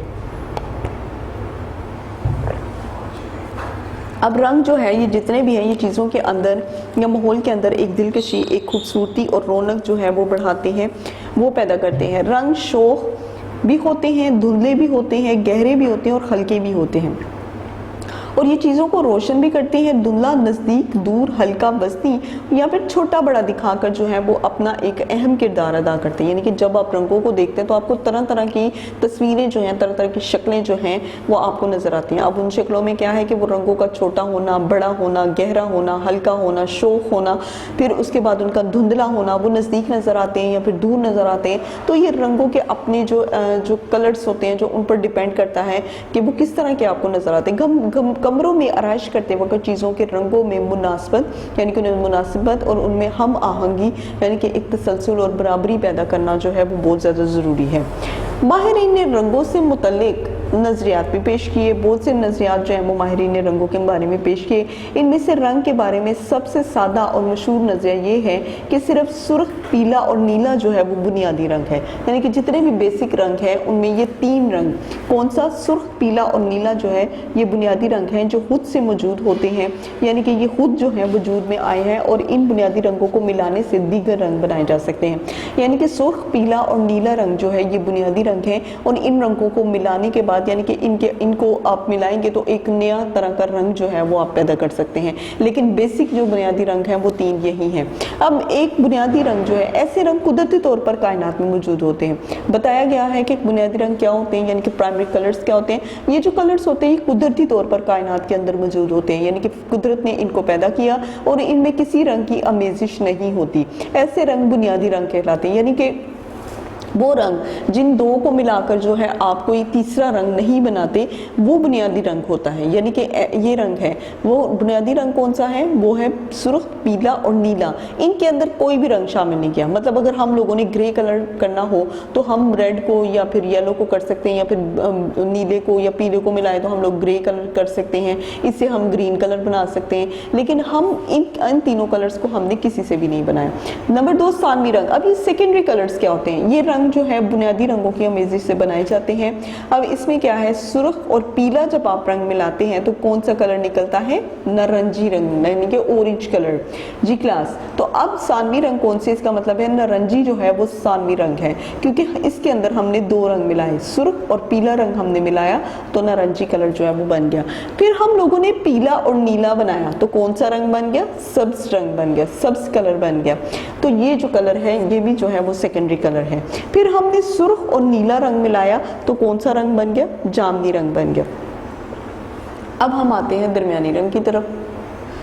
ये रंग बुनियादी और सानवी रंगों की अमेज़ से बनते हैं। अब जो दरमियानी रंग हैं ये कौन से हैं? ये इनके अंदर बुनियादी और सानवी यानी कि जिन्हें हम बनाते हैं, दो रंगों को मिलाकर जो हम सेकेंडरी कलर बनाते हैं, इनके अंदर दोनों कलर जो हैं वो मिलाए जाते हैं और फिर ये रंग जो है वो बनते हैं। मसलन सब्ज रंग में अगर हम लोग नीला रंग मिला दें तो नीलाहट माइल सब्ज जो है वो बन जाएगा। सब्ज रंग में अगर हम पीला रंग मिलाएं तो पिलाहट माइल जो है वो सब्ज बन जाएगा। जामनी रंग में अगर हम नीला रंग मिलाएं तो नीलाहट माइल जामनी रंग बन जाएगा और जामनी रंग में अगर सुर्ख रंग मिलाएं तो सुर्खी माइल जो है वो जामनी रंग बन जाएगी। तो मतलब एक तो होता है ना, जब हम देखते हैं मतलब कलर के कलर्स देखते हैं, एक होता है लाइट पर्पल, एक थोड़ा सा डार्क और एक बिल्कुल ब्लैक डार्क जो है वो हो जाता है, इस तरह का पर्पल हो जाता है जो कि ब्लैकिश शेड देता है। तो वो कहते हैं कि ये असल में रंग किस तरह बनते हैं, इन रंगों के अंदर हम बुनियादी और सानवी दोनों रंग मिला देते हैं और फिर हम इनसे रंग बनाते हैं।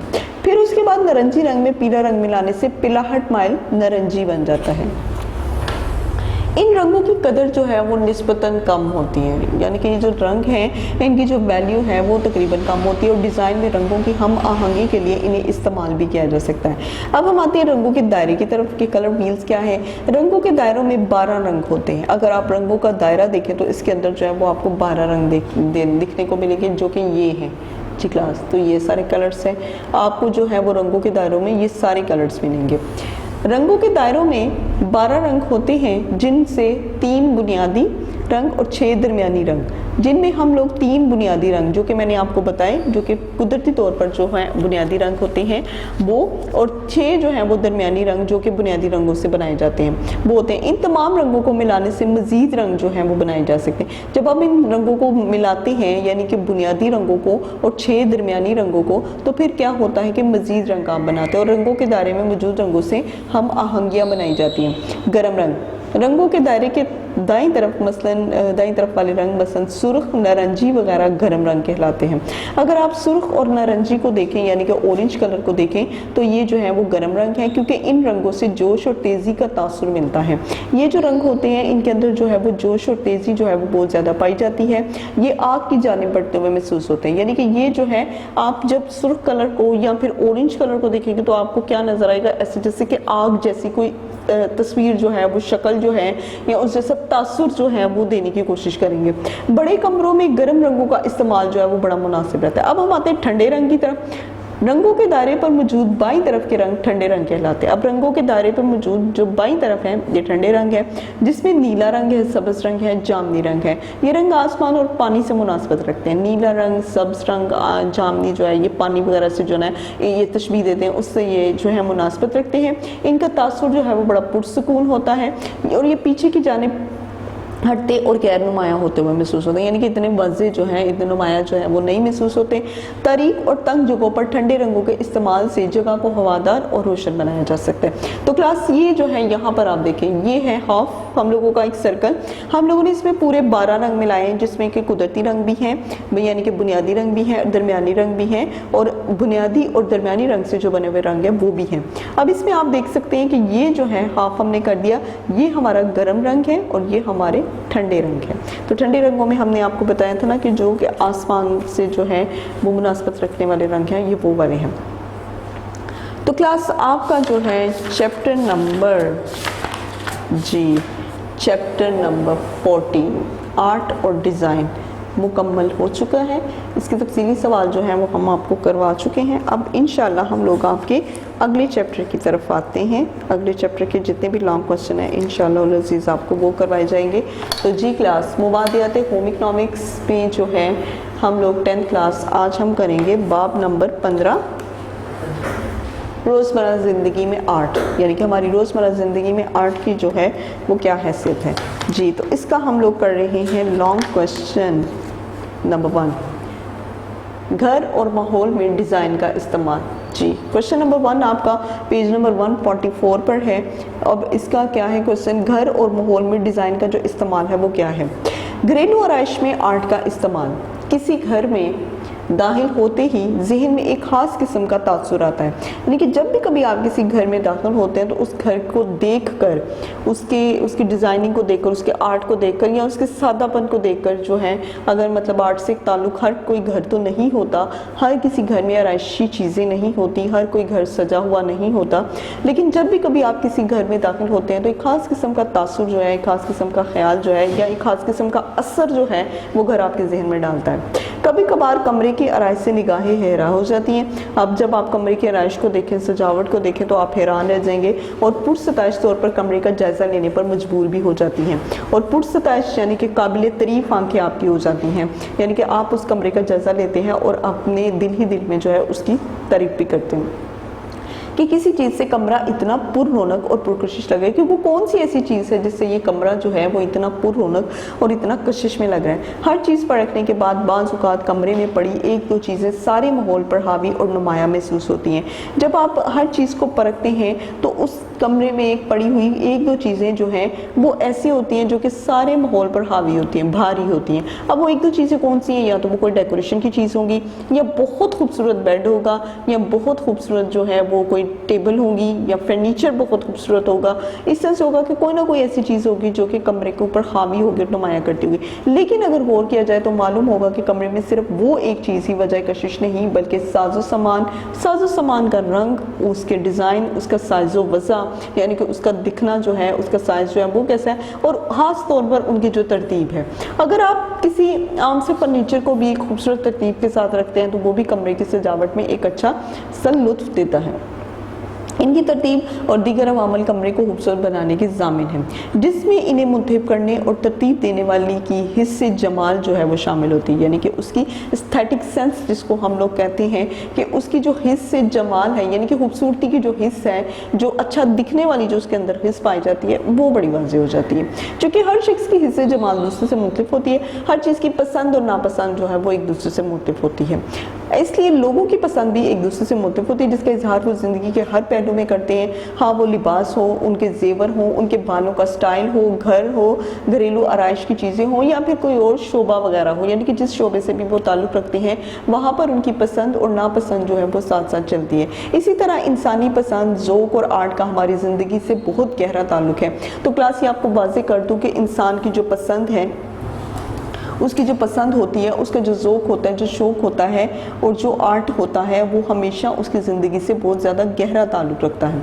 घर आराम और सुकून का मरकज़ समझा जाता है। घर जो है इंसान के लिए वो एक आराम और सुकून की जगह है, जहाँ पर आप जो है अपने सारे दिन के थके हारे उस घर में अपने आप को महसूस करते हैं और आराम करते हैं। घर की सजावट, हर घर की सजावट इसमें रहने वालों के ज़ौक़े हुस्न, यानी कि जो कुछ भी उनका शौक़ है वो किस तरह का पसंद करते हैं, और उनका सलीके की आयनादार होती है, यानी कि उनके ज़ौक़े हुस्न कैसा वो पसंद करते हैं और किस तरह का वो सलीका होता है, उन लोगों में कैसा रख रखाव होता है वो दिखाती है। घर में मौजूद मामूली अशिया से भी आराइश में खूबसूरती पैदा की जा सकती है। घर में मौजूद जितनी भी मामूली सी चीज़ें हैं वो सारी की सारी आराइश में खूबसूरती पैदा करती है। मसलन ताज़ा और मसनूई फूलों से घर को सजाया जा सकता है। अगर ताज़ा और मसनूई फूल हो तो इससे आप घर को सजा सकते हैं। पर्दों, सोफ़ों, कलीन और मुख्तलिफ सजावटी शामें मुख्तलिफ रंगों के इस्तेमाल से घरेलू अशिया आराइश जो है वो की जा सकती है। पर्दों, सोफ़ों, कलीन और बहुत सी मुख्तलिफ किस्म की जो सजावटी चीज़ें हैं, आप इनसे मुख्तलिफ रंगों के इस्तेमाल से जो है वो घर की आराइश कर सकते हैं। ये ज़रूरी नहीं कि घरेलू आराइश के लिए बहुत महंगी और कीमती अशिया का इंतखाब किया जाए। अब ये भी ज़रूरी नहीं है कि आप जो है वो अपने घर को सजाने के लिए, उसकी आराइश के लिए जो है वो कीमती चीज़ों का इस्तेमाल करें, बल्कि सस्ती और मामूली चीज़ों से भी आप अपने घरों को खूबसूरत और आराइश जो है वो कर सकती हैं। कैसे? यानी कि उसे सजा सकती हैं कैसे कि अगर आप सस्ती चीज़ें खरीदती हैं तो शर्त इसके लिए ये है कि आपको उनको रखना आना चाहिए कि कमरों में उसकी तरतीब क्या होनी चाहिए, वो किस तरह से रखे जा सकते हैं। घर के बैरूनी हिस्सों में दरख्तों, पौधों, फूलों और बेलों से, यानी कि बेल कौन सी होती हैं, जो कि बेल वगैरह पौधों की बेलें होती हैं, इनसे खूबसूरती पैदा की जा सकते हैं। क्योंकि हर शख्स की आर्ट की हिस्स जो है वो दूसरे से मुख्तलिफ होती है। हर शख्स की जो हिस्स है, जो उसकी सेंसेस होती हैं वो दूसरे से बहुत मुख्तलिफ होती हैं। इसलिए लोगों की पसंद और राय में भी इख्तलाफ पाया जा सकता है। हो सकता है, मुमकिन है कि जो चीज़ आपको पसंद हो वो किसी दूसरे को पसंद ना हो, तो क्योंकि उसकी दिलचस्पी और उसके रुझान में फ़र्क है और आपकी दिलचस्पी और रुझान में बहुत ज़्यादा फ़र्क है। इस गैर यकसानियत का इजहार इंसान के हर अंदाज से झलकता है। अब ये गैर यकसानियत क्या है? यानी कि दो लोगों की पसंद का एक जैसा ना होना, तो ये गैर इंसानियत है। तो इसका जो इजहार है वो हर इंसान के अंदर जो है वो मुख्तलिफ होता है।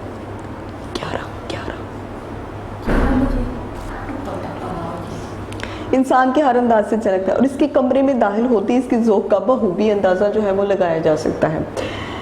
जी, इस अच्छा ज़ौक़ इंसानी रूह की खासियत और इसके लिए मशहूर है कि लाशऊरी तौर पर सही वक्त पर सही इंतखाब, सही तरीके से तरतीब व इस्तेमाल और सही अमल करने से जो है वो अच्छे और म्यारी ज़ौक़ का इजहार होता है।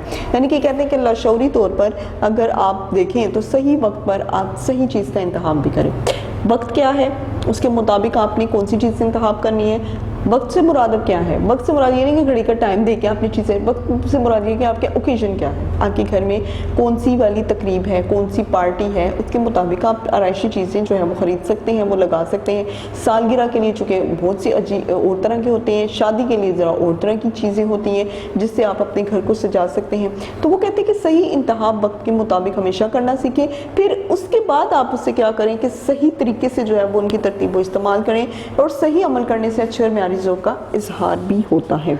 तो जी क्लास, ये था आपका long question number 1 page number 144 के ऊपर घरेलू घर और माहौल में डिज़ाइन का इस्तेमाल, यानी कि घर और माहौल में आप कैसे डिज़ाइन का इस्तेमाल करते हैं। तो ये आपका 144 जो पेज है यहीं पर शुरू होता है और यहीं पर ख़त्म हो जाता है, ये आपका पूरा ही जी क्लास 144। अब हम किसकी तरफ आते हैं जी, खाना पेश करने में डिज़ाइन का इस्तेमाल। ओके क्लास, खाना पेश करने में आर्ट के अनासर और उसूलों का इस्तेमाल, कि खाना जो है वो किस तरह से, यानी कि application of design in food service. ग़िज़ा के इंतखाब, उसे सिलेक्ट करने में, उसे पकाने में और पेश करने में आर्ट के अनासर और उसूलों को इस्तेमाल करके बहुत खूबसूरत तासुर दिया जा सकता है। खाने का इंतखाब आप कैसे करते हैं, आप उसे कैसे पकाते हैं और सबसे ख़ास बात कि आप उसे कैसे पेश करते हैं। तो इन चीज़ों में जो है वो आर्ट के आंसर, उसके असूल जो हैं उनको जो है इस्तेमाल करके हम बड़ा अच्छा असर लोगों के ऊपर डाल सकते हैं। खाने की शक्ल सूरत कैसी है, बहुत मायने रखती है। खाने का रंग कैसा है, उसका जायका और तरतीब ना सिर्फ भूख को बढ़ाते हैं बल्कि अच्छे ज़ौक़ की नुमाइंदगी भी करते हैं। तो जब भी आपने अच्छा खाना बनाना हो तो क्या करना हो, उसकी शक्ल सूरत, उसका रंग जायका बेहतरीन होना चाहिए और ये सारी चीज़ें इंसानी भूख को बढ़ाती हैं बल्कि अच्छे ज़ौक़ की नुमाइंदगी करती हैं। मेज़ पर खाना लगाने के मुख्तलिफ तरीके देखने वालों को मुतासिर करते हैं। मेज़ पर अगर आप खाना लगाते हैं तो इसके बहुत से तरीके जो हैं वो देखने वालों को बहुत ज़्यादा मुतासिर करते हैं, उनके ऊपर अच्छा असर डालते हैं। फूलों की आराइश, अच्छे बर्तनों का इस्तेमाल आरामदेह माहौल, खूबसूरत तासर भी देता है और अच्छे ज़ौक़ की निशानदेही भी करता है। फूलों की जो आराइश है यानी कि उन्हें बेहतरीन तरीके से सजाना, उन्हें रखना, फिर अच्छे बर्तनों का इस्तेमाल करते हैं, तो ये सारी चीज़ें जो हैं वो आरामदेह माहौल और खूबसूरत में तासर पैदा करते हैं और अच्छे ज़ौक़ की निशानदेही भी करते हैं। बच्चों, मरीज़ों, बुज़ुर्गों को खास और बेहतर तरीके से खाना पेश करके घरेलू माहौल को खुशगवार बनाया जा सकता है जिससे ज़हनी तस्कीन, तसल्ली और खुशी हासिल होती है। आर्ट के अनासर और असूलों को मद्देनजर रखते हुए खाने की मेज़ पर कुव्वत कशिश पैदा की जा सकती है, यानी कि आर्ट के जितने भी अनासर हैं और जितने भी असूल हैं, अगर आप इन सब चीज़ों को मद्देनजर रखें, इनका ध्यान रखें, तो खाने की मेज़ पर कुव्वत कशिश जो है वो पैदा की जा सकती है। लेकिन खाने की मेज़ पर कुव्वत कशिश पैदा करने के लिए, यानी कि एक अट्रैक्शन पैदा करने के लिए आप क्या कर सकते हैं, इस बात को मद्देनजर रखना ज़रूरी है कि अगर मेज़ का कवर सादा रंग का हो तो इस पर डिज़ाइन वाले बर्तन इस्तेमाल होते हैं। अब मेज़ का कवर, जैसे कि ये कवर है, ये सादा है, इसके ऊपर अगर आप बिल्कुल बगैर फूलों के कोई बर्तन रखेंगे, बगैर खूबसूरती के रखेंगे, तो वो बिल्कुल आम सा एक लुक देगा। तो ये एक सादा सा कवर है, तो जब आप इसके ऊपर डिज़ाइन वाले बर्तन रखेंगे तो वो खूबसूरत लगेंगे, खूबसूरत जो है वो दिखने में नज़र आएंगे। तो वो कहते हैं कि सादे कवर पर जो है वो आप अच्छे से बर्तन रख सकते हैं खूबसूरत, लेकिन प्रिंटेड कवर पर सादा बर्तन ही मुनासिब रहते हैं। लेकिन अगर कवर जो है वो प्रिंटेड हो, फूलों से सजा हुआ, तो फिर क्या होगा, उसके ऊपर सादा बर्तन बहुत मुनासिब रहेंगे। हल्के पस मंज़र पर गहरे शोभ और डिज़ाइन वाले मैट्स और बर्तन इस्तेमाल करने चाहिए, जबकि गहरे शोभ पस मंज़र में इसकी बरकत सादे और हल्के रंगों की चीज़ें इस्तेमाल करनी चाहिए। इसके अलावा खाने की चीज़ें अगर सादा या हल्के रंगों की हो तो इन्हें मुतज़ाद रंग की खाने वाली डिशों और डोंगों में डाला जा सकता है। खाने की चीज़ें सादा हो, यानी कि जो भी चीज़ अगर अगर आपने बनाई है वो सादा है, उसका रंग हल्का है, तो क्या करें कि उसे इस तरह के बाउल में डालें जिसका रंग डार्क हो, यानी कि उस तरह के बर्तन में डालें जिसका रंग जो है वो गहरा हो, यानी कि मुतजाद बर्तन में। हल्के रंग का जो भी खाना होता है उसे तेज रंग वाले बर्तन के अंदर डालें, इससे जो है वो अच्छा लुक पैदा होता है। आर्ट के असूलों को इस्तेमाल करते हुए सादा खानों को भी मुख्तलिफ तरीकों से सजाकर मेज़ में दिलकशी और रौनक पैदा की जा सकती है। अगर बुनियादी डिश गोश्त की है तो साइड डिश में मुख्तलिफ सब्जियों के इस्तेमाल से रंगों का इम्तिजाज बनाया जा सकता है, बेहतर बनाया जा सकता है। यानी कि अगर एक आपके पास एक खास किस्म की जो डिश है वो गोश्त की बनी हुई है, तो क्या करेंगे कि फिर आप उसके साथ जो है वो मुख्तलिफ किस्म की सब्जियां बनाकर एक अच्छा लुक टेबल पर दे सकते हैं, मेज़ पर दे सकते हैं। खाने की मेज़ पर फूलों की आराइश के अलावा सलाद में मुख्तलिफ रंगों की सब्जियां इस्तेमाल करके मेज़ की सजावट को बढ़ाया जा सकता है। इसके अलावा रंग और डिज़ाइनों वाली प्लेटों के साथ इनसे मिलते जुलते रंग के गिलास इस्तेमाल किए जा सकते हैं। खाने का मेन्यू बनाते हुए भी इस बारे में सोचा जा सकता है कि मेन्यू में शामिल खानों में मुख्तलिफ रंगों का इम्तिजाज हो, यानी मुर्गी वाले पुलाव के साथ अगर शामी कबाब रखने हो तो बेहतर है कि सब्जी वाले पुलाव को शामिल कर लिया जाए, यानी कि मुर्गी वाले पुलाव के साथ जो है शामी है तो फिर इसमें कोई ना कोई एक चीज़ जो है वो सब्जी वाली ज़रूर शामिल किया जाए। सलाद में मटर, टमाटर, गाजर, मूली, चुकंदर और सलाद के पत्तों के इम्तिजाज से मेज़ की दिलकशी में और भी इजाफा किया जा सकता है। या सब्जियों की भुजिया बनाई जा सकती है। इसके अलावा मीठे में जो है वो ट्राइफल का इजाफा करने से खाने की मेज़ को दिलकश और खूबसूरत बनाया जा सकता है। तो जी क्लास, ये था आपका क्वेश्चन नंबर 145, खाना पेश करने में डिज़ाइन का इस्तेमाल। ये आपका 9 क्वेश्चन जो है वो यहाँ से शुरू होता है। पेज कौन सा है? 145 पेज, और ये 146 पेज के ऊपर जो है ये आपका क्वेश्चन ख़त्म हो जाता है। तो क्लास में आपको बता दूं कि इसमें जो है आपको क्वेश्चन नंबर 15 जो है ये भी करवाया जा चुका है।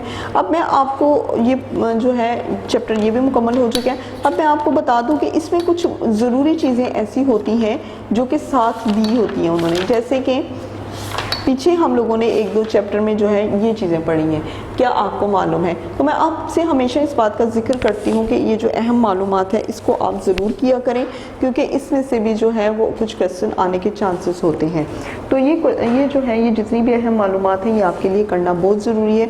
तो उम्मीद है कि जितने भी चैप्टर आपको करवाए जा चुके हैं, पूरी बुक जो है ये 10th क्लास की मुबादियात होम इकनॉमिक्स जो है ये मुकम्मल हो चुके हैं। उसमें हर चैप्टर जो है वो आपको करवाया जा चुका है। अब इसके बाद इंशाल्लाह हम लोग इसके शॉर्ट क्वेश्चन जो है, मुख्तसर सवाल जो हैं वो करते हैं। तो उम्मीद है कि आप जो है वो इसको ज़रूर करेंगे।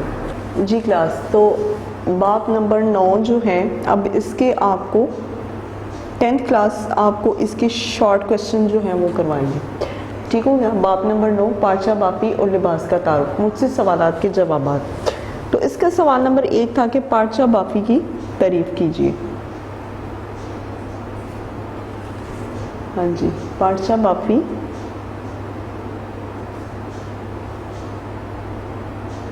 की तारीफ कीजिए। क्वेश्चन नंबर 1 है, इसका जवाब हम लिखते हैं कि पाचा बापी जो है वो लतीनी ज़ुबान का लफ्ज़ है। पाचा बापी लतीनी ज़ुबान का लफ्ज़ है। इसका मतलब बुनना है। इसका मतलब बुनना है और ये सनत व हरफत का शोबा है। जहाँ कुदरती या इंसानी खुद साख्ता रेशे, जहाँ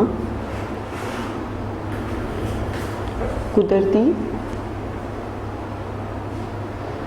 या इंसानी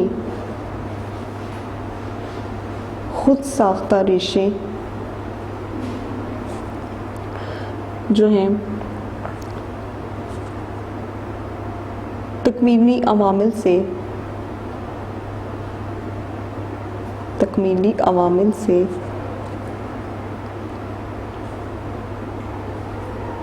तैयार किए जाते हैं।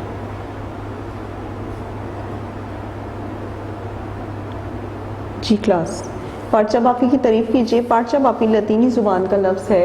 इसका मतलब बुनना है, यानी कि बुनाई करना किसी भी चीज़ की। और ये सनत व हरफत का शोबा है जहाँ कुदरती या इंसानी खुद साख्ता रेशे तकमीली अवामिल से तैयार होते हैं। अब सवाल नंबर 2 की तरफ आते हैं। लिबास की तारीफ कीजिए। जी, लिबास की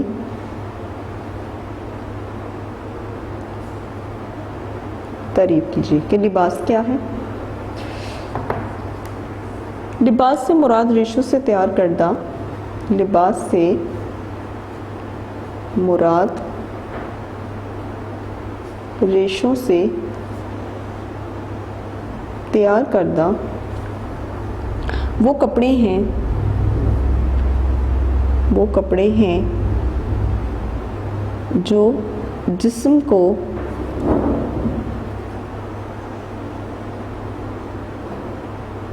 ढांपने, शख्सियत की शनाख्त, शख्सियत की शनाख्त करने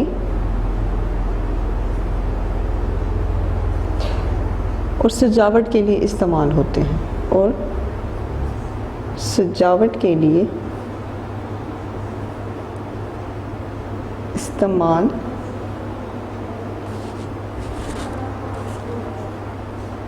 होते हैं। जी क्लास, तो अब आते हैं क्वेश्चन नंबर 2 था लिबास की तारीफ कीजिए।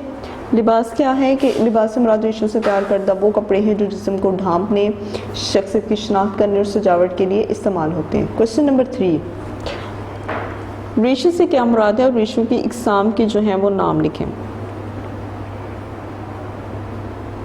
रेशों से क्या मुराद है। क्वेश्चन नंबर 3 है रेशों की इकसाम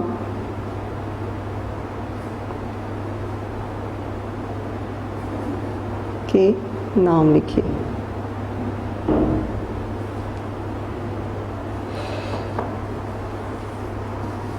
ये रेशा जो है,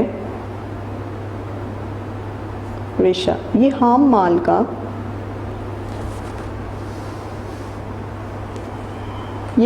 का वो तार है, ये हाम माल का वो तार है जिससे धागा बनाया जाता है।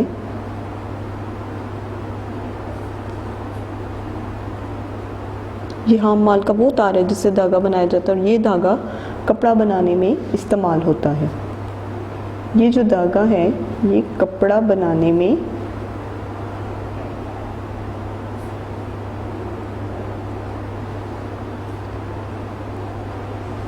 इस्तेमाल होता है। गोया के कपड़ों को बनाने में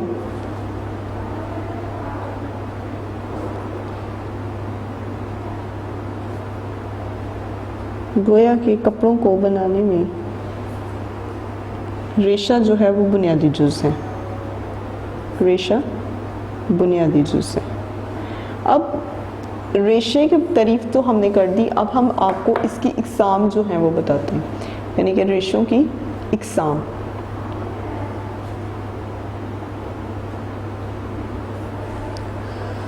रेशों की दर्जन इकसाम है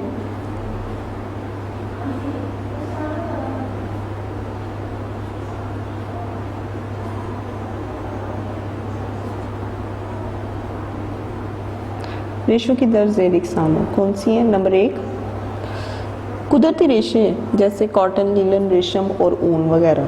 कुदरती रेशे ये कौन से हैं, जैसे कॉटन,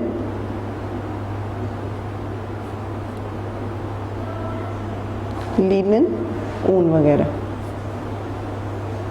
ये सारे कुदरती रेशे हैं। नंबर 2 पर कौन से रेशे आते हैं, इंसानी खुद साख्ता रेशे। इंसानी खुद साख्ता रेशे। अब इसमें कौन से रेशे आते हैं, रेयॉन का रेशा जो है, रेयॉन का रेशा ये इंसानी खुद साख्ता रेशा है। जी क्लास, तो नंबर 3 पर जो है वो हमारा कौन सा आता है, कीमियाई रेशे। कीमियावी रेशे जैसे पॉलिएस्टर,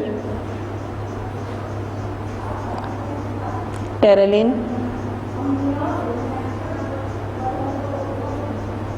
पॉलिएस्टर, टेरेलिन, पोलीमाइड और नेप्रोन। जी क्लास। तो रेशो की एग्ज़ाम जो है वो भी हमने आपको करवा दी। रेशो की दर्ज एग्ज़ाम कुदरती रेशे में कौन सा आता है, कॉटन, नीलन, ऊन वगैरह। इंसानी खुद साख्ता रेशे में रेयॉन का रेशा आता है, और कीमियावी रेशे में जैसे कि पॉलिएस्टर, टेरालाइन, पोलीमाइड और नेप्रोन वगैरह जो हैं ये शामिल हैं।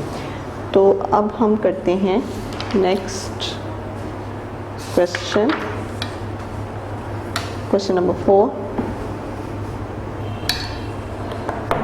धागा तोड़ने के अमल से कपड़ों की शिनाख्त कैसे की जाती है? क्वेश्चन नंबर, सवाल नंबर 4।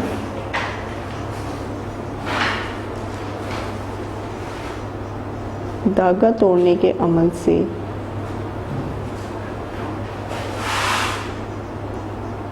कपड़ों की शिनाख्त क्यों कर होती है?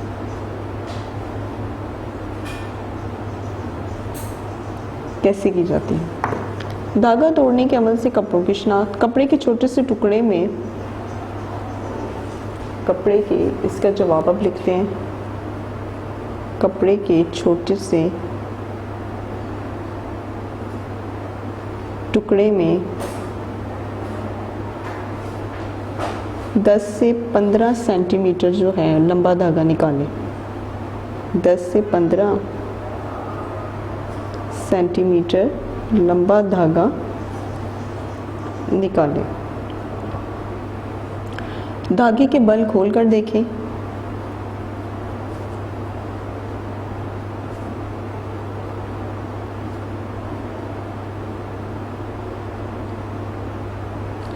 आमतौर पर 2 या 3 तारों को बल देकर धागा बनाया जाता है। आमतौर पर 2 या 3 तारों को बल देकर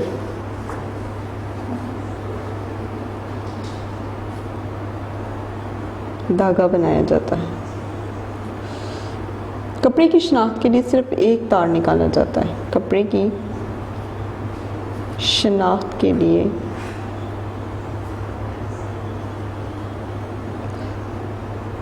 सिर्फ एक तार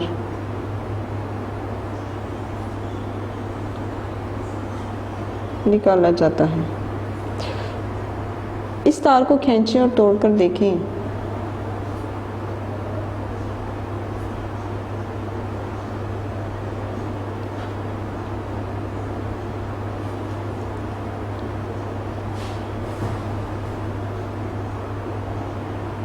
इस तार को खींचें और तोड़कर देखें, मुख्तलिफ कपड़ों के धागों की देखें तो आपको कपड़े की शिनाख्त हो जाएगी। जी क्लास। धागा तोड़ने के अमल से कपड़ों की शिनाख्त क्यों कर सकती है? कपड़े के छोटे से टुकड़े में 10 से 15 सेंटीमीटर लंबा धागा निकालें। धागे के बल खोलकर देखें। आमतौर पर यह 2-3 तारों को बल देकर धागा बनाया जाता है। कपड़े की शिनाख्त के लिए सिर्फ एक तार जो है वो निकाला जाता है, और इस तार को खींचें और तोड़कर देखें तो आपको कपड़े की शिनाख्त जो है वो हो जाएगी। जी। अब हम आते हैं long question, short question number 5 की तरफ। कुदरती रेशे किन ज़राए से हासिल होते हैं? कुदरती रेशे किन ज़राए से हासिल होते हैं?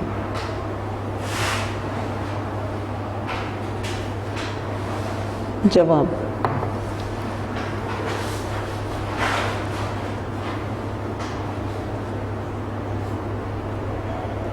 कुदरती रेशे 10 ज़राए से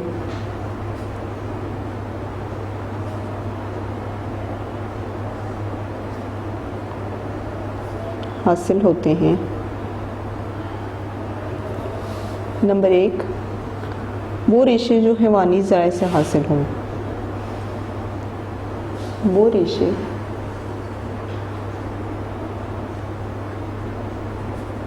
जो हैवानी ज़राए से हासिल हो, मसलन रेशम और ऊन, रेशम ऊन वगैरह।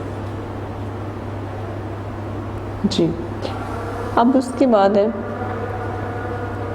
वो रेशे, नंबर 2 वो रेशे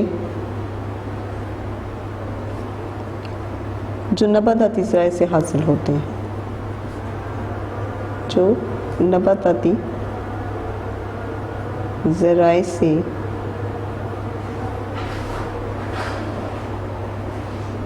हासिल होते हैं, मसलन कॉटन और लीलन वगैरह। जी क्लास, तो कुदरती रेशे किन ज़राए से हासिल होते हैं? कुदरती रेशे 10 ज़राए से हासिल होते हैं। वो रेशे जो हैवानी ज़राए से हासिल होते हैं, मसलन रेशम और ऊन, और वो रेशे जो नबाताती ज़राए से हासिल होते हैं, मसलन कॉटन और लीलन वगैरह। अब आते हैं सवाल नंबर 6 की तरफ। इंसानी खुद साख्ता रेशों के नाम लिखें। इंसानी खुद साख्ता रेशों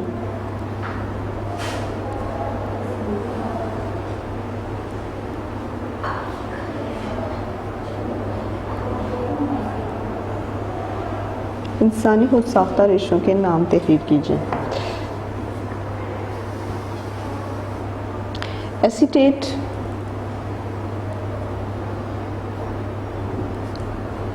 acetate number 1, number 2 rayon viscose, rayon viscose, और नंबर 3 रेयॉन क्यूपर एमोनियम।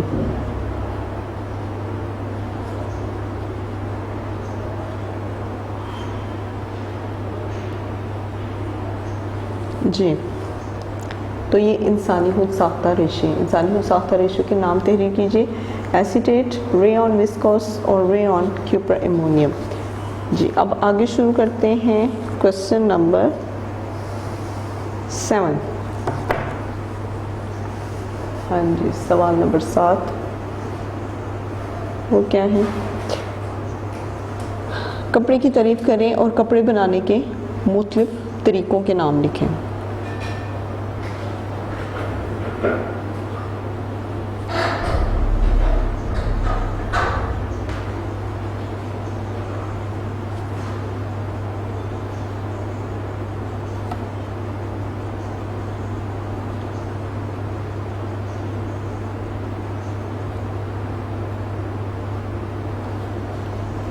कपड़े बनाने के मुख्तलिफ तरीक़ों के नाम लिखिए। इसका जवाब, बाने को मुख्तलिफ अंदाज में सबसे पहले कपड़े की तारीफ़ करते हैं। कपड़े की तारीफ़ क्या है?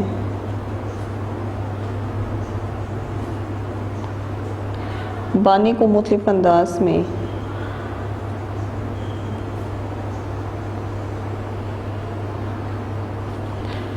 ताने के तारों में से गुजार कर, ताने के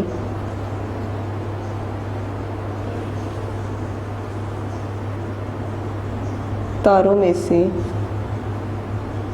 गुजार कर कपड़ा तैयार किया जाता है।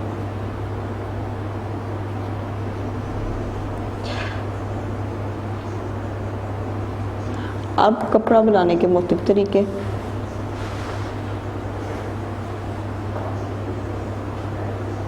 कपड़ा बनाने के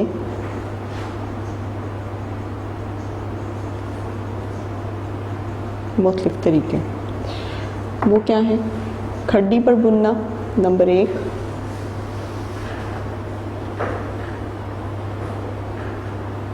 खड्डी पर बुनना नंबर 2, बुनाई, और नंबर 3 नंदा। जी, तो कपड़े की तारीफ़ करें और कपड़े बनाने के मुख्तलिफ तरीक़ों के नाम लिखें। कपड़े की तारीफ़ क्या है? कपड़े की तारीफ़ बाने को मुख्तलिफ अंदाज में ताने के तारों में से गुजार कर कपड़ा तैयार किया जाता है। और कपड़े बनाने के जो तरीके हैं उसमें है खड्डी पर बुनना, बुनाई और नमदा वगैरह। अब सवाल नंबर 8 की तरफ आते हैं। मार्केट में दस्तयाब असली और इम्तिजाजी कपड़ों के नाम लिखें। मार्केट में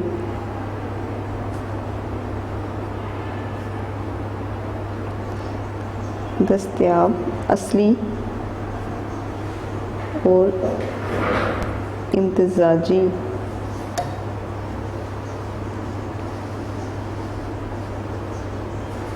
कपड़ों के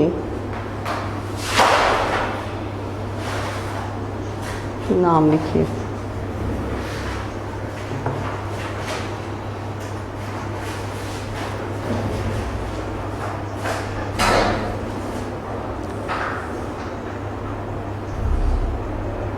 मार्केट में दस्तयाब असली और इम्तिजाजी कपड़ों के नाम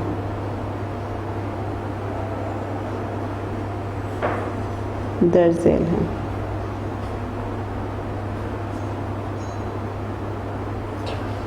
Swiss lawn number 1,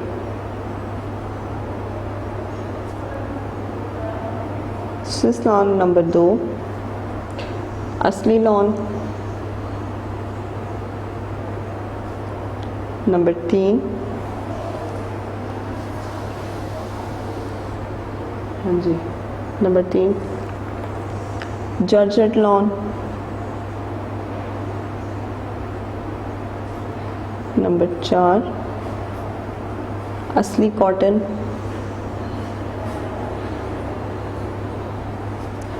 number 5, wash and where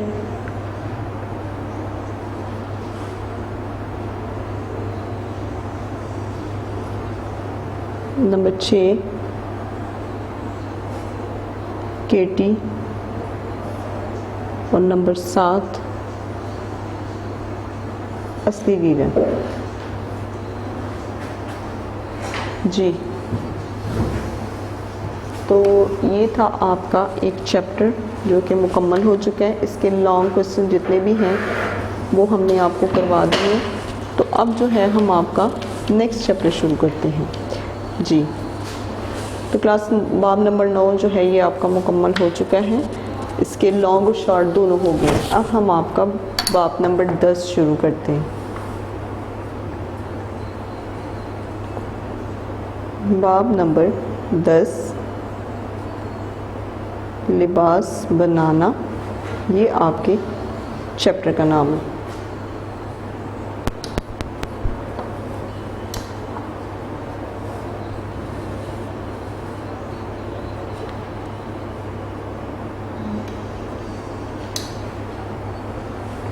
मुख्तसर सवालात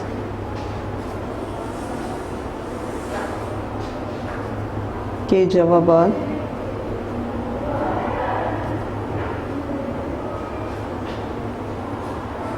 तहरीर कीजिए। सवाल नंबर 1, सलाई की तारीफ कीजिए।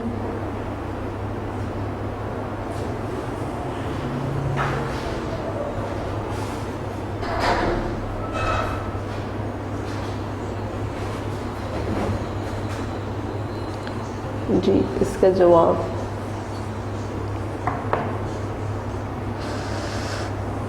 किसी भी किस्म की पार्चा जात, किसी भी किस्म के पार्चा जात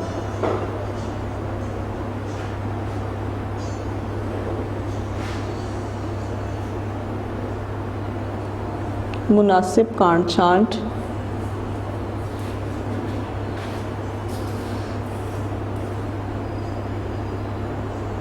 किसी भी किस्म के पार्चेजात के मुनासिब काट छांट और इसकी सिलाई के फ़न को ट्रेडिंग कहते हैं और इसके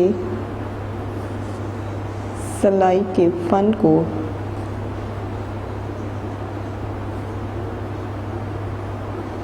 टेलरिंग कहते हैं। जी क्लास, तो टेलरिंग की तारीफ कीजिए। टेलरिंग यानी कि क्या है कि किसी भी किस्म के पार्चेजात की मुनासिब काट छांट और इसकी सिलाई के फ़न को टेलरिंग कहते हैं। अब हम आते हैं सवाल नंबर 2 की तरफ। सिलाई की अशिया के नाम लिखें। सवलाई की अशिया के नाम लिखिए। जी, धागे नंबर 1, धागे सिलाई की अशिया के नामों में। नंबर 2, सुइयां। नंबर 3,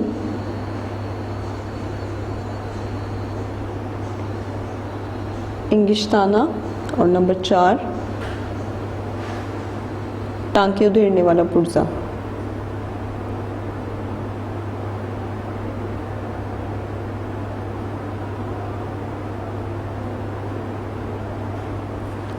ठीक हो गया। अब सवाल नंबर 3 की तरफ आते हैं हम। स्विंग किट से क्या मुराद है? स्विंग किट से क्या मुराद है?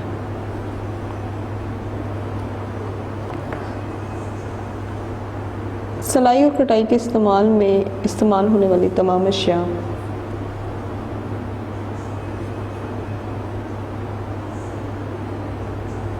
सिलाई और कटाई के लिए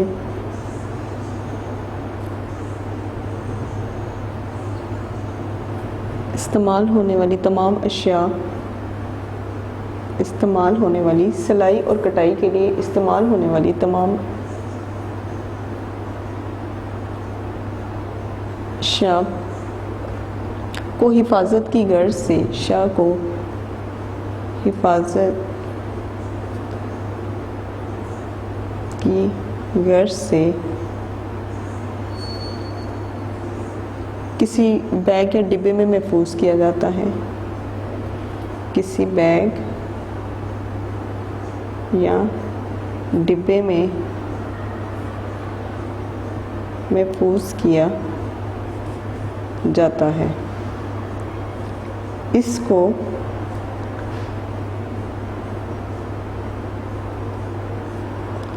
स्विंग किट कहते हैं।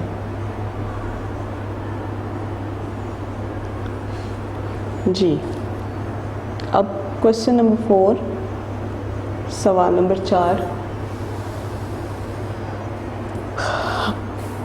बच्चों के लिबास के लिए जिस्म की बुनियादी नाप लिखिए। बच्चों के लिबास के लिए जिस्म का बुनियादी नाप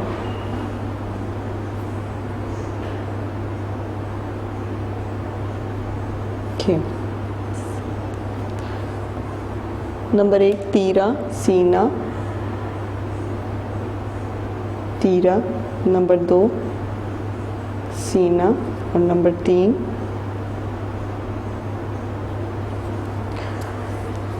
कमर।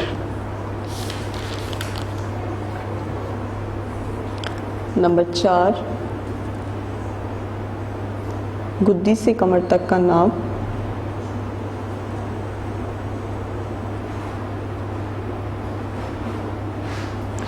नंबर 5, फ्रॉक की लंबाई। हाँ जी, नंबर 5, फ्रॉक की लंबाई। नंबर 6,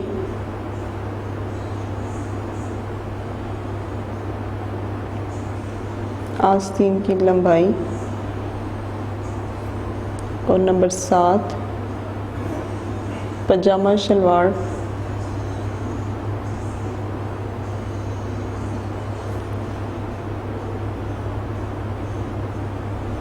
पतलून की लंबाई। नंबर 8, मियानी। और नंबर 9, कूल्हे। जी क्लास, तो बच्चों के लिबास के लिए जिस्म का बुनियादी नाप जो है, इसमें तीरा सीना कमर, गुद्दी से कमर तक का नाप, फ्रॉक की लंबाई, आस्तीन की लंबाई, पजामा शलवार पतलून की लंबाई, बयानी और कूल्हे हैं। तो अब हम आगे लिखते हैं क्वेश्चन नंबर 5।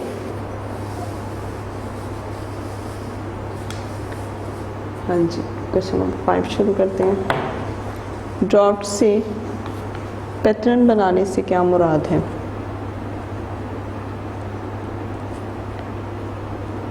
ड्राफ्ट से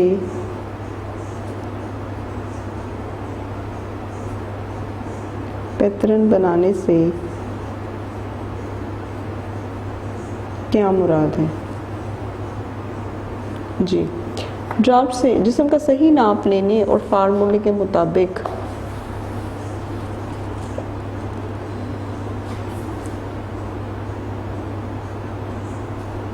जिस्म का सही नाप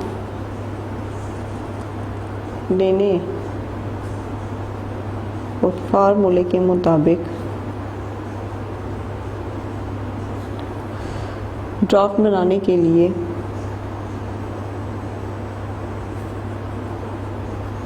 ड्राफ्ट बनाने के लिए हिसाब करने के बाद जो बुनियादी ड्राफ्ट बनाया जाता है, हिसाब करने के बाद जो बुनियादी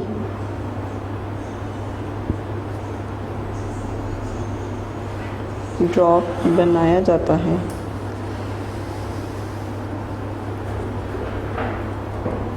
हिसाब करने के बाद जो बुनियादी ड्राफ्ट बनाया जाता है, इसमें डिज़ाइन के मुताबिक तब्दीलियां करके इसमें डिज़ाइन के मुताबिक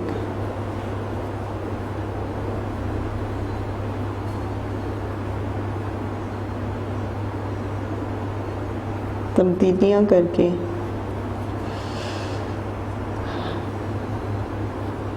पैटर्न बनाया जाता है।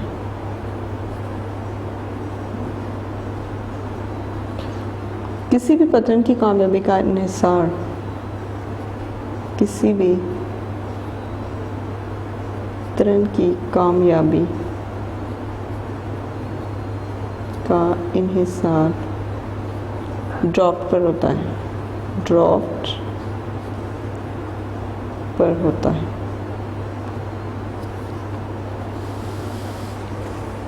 जी, तो सवाल नंबर 5, जिस्म का ड्राफ्ट से पैटर्न बनाने से क्या मुराद है? जिस्म का सही नाप लेने और फार्मूले के मुताबिक ड्राफ्ट बनाने के लिए हिसाब करने के बाद जो भी कोई ड्राफ्ट बुनियादी ड्राफ्ट बनाया जाता है, इसमें डिज़ाइन के मुताबिक तब्दीलियां करके पैटर्न बनाया जाता है। किसी भी पैटर्न की कामयाबी का इन्हिसार ड्राफ्ट पर होता है। अब हम लोग आते हैं सवाल नंबर 6 की तरफ। जी, शख्सियत के मुताबिक लिबास का इंतखाब क्यों कर ज़रूरी है? शख्सियत के मुताबिक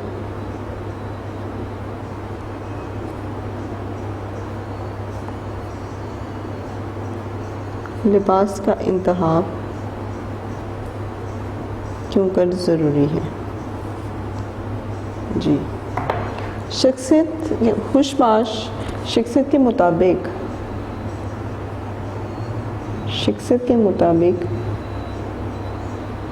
लिबास का इंतखाब करते वक्त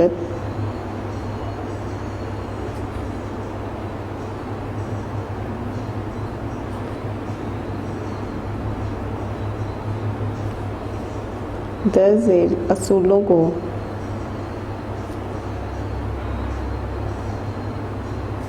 मद्देनज़र रखना ज़रूरी है। खुशबाश और हंसमुख शख्सियत के लिए शख्सियत का लिबास खुशबाश और हंसमुख इंसान को शौक लिबास पहनना चाहिए।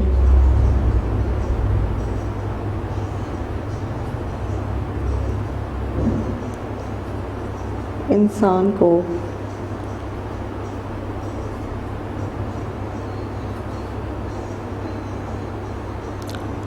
शौक लिबास, जी यहाँ पर मिस्टेक हो गई, हंसमुख इंसान को शौक लिबास पहनना चाहिए। खामोश और मतीन तबीयत वाले शख्स के लिए नंबर 2, खामोश और मतीन तबीयत वाले शख्स के लिए हल्के रंग मुनासिब रहते हैं, हल्के रंग मुनासिब हैं। नंबर 3,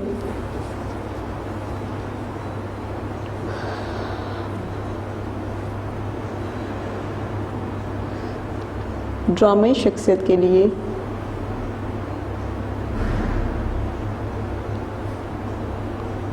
ड्रामे शख्सियत के लिए शोख रंग मौजू हैं।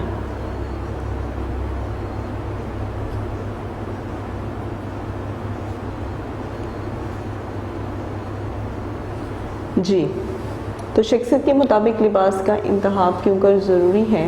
शख्सियत के मुताबिक लिबास का इंतखाब करते वक्त 10 असूलों को मद्देनज़र रखना चाहिए। होशबाश और हंसमुख इंसान को शौक लिबास पहनना चाहिए। खामोश और मतीन तबीयत वाले शख्स के लिए हल्के रंग मुनासिब हैं। ड्रामाई शख्सियत के लिए शौक रंग मौजूद हैं। बुनियादी रंग कौन से हैं? सवाल नंबर 7, बुनियादी रंग कौन से हैं? इसका जवाब है बुनियादी रंग 3 हैं।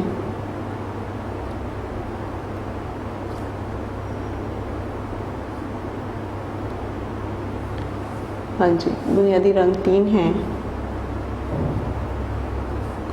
सुर्ख नंबर 1 सुर्ख, नंबर 2 नीला और नंबर 3 पीला।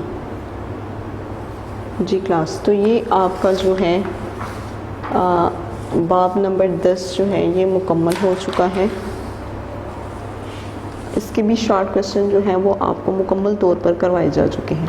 वीडियो पसंद आई तो लाइक करें, अपनी राय कमेंट करें। ऐसे ही मजीद वीडियोस के लिए हमारा चैनल सब्सक्राइब करें और बेल का आइकन दबाएं ताकि आपको हर वीडियो का नोटिफिकेशन मिलता रहे।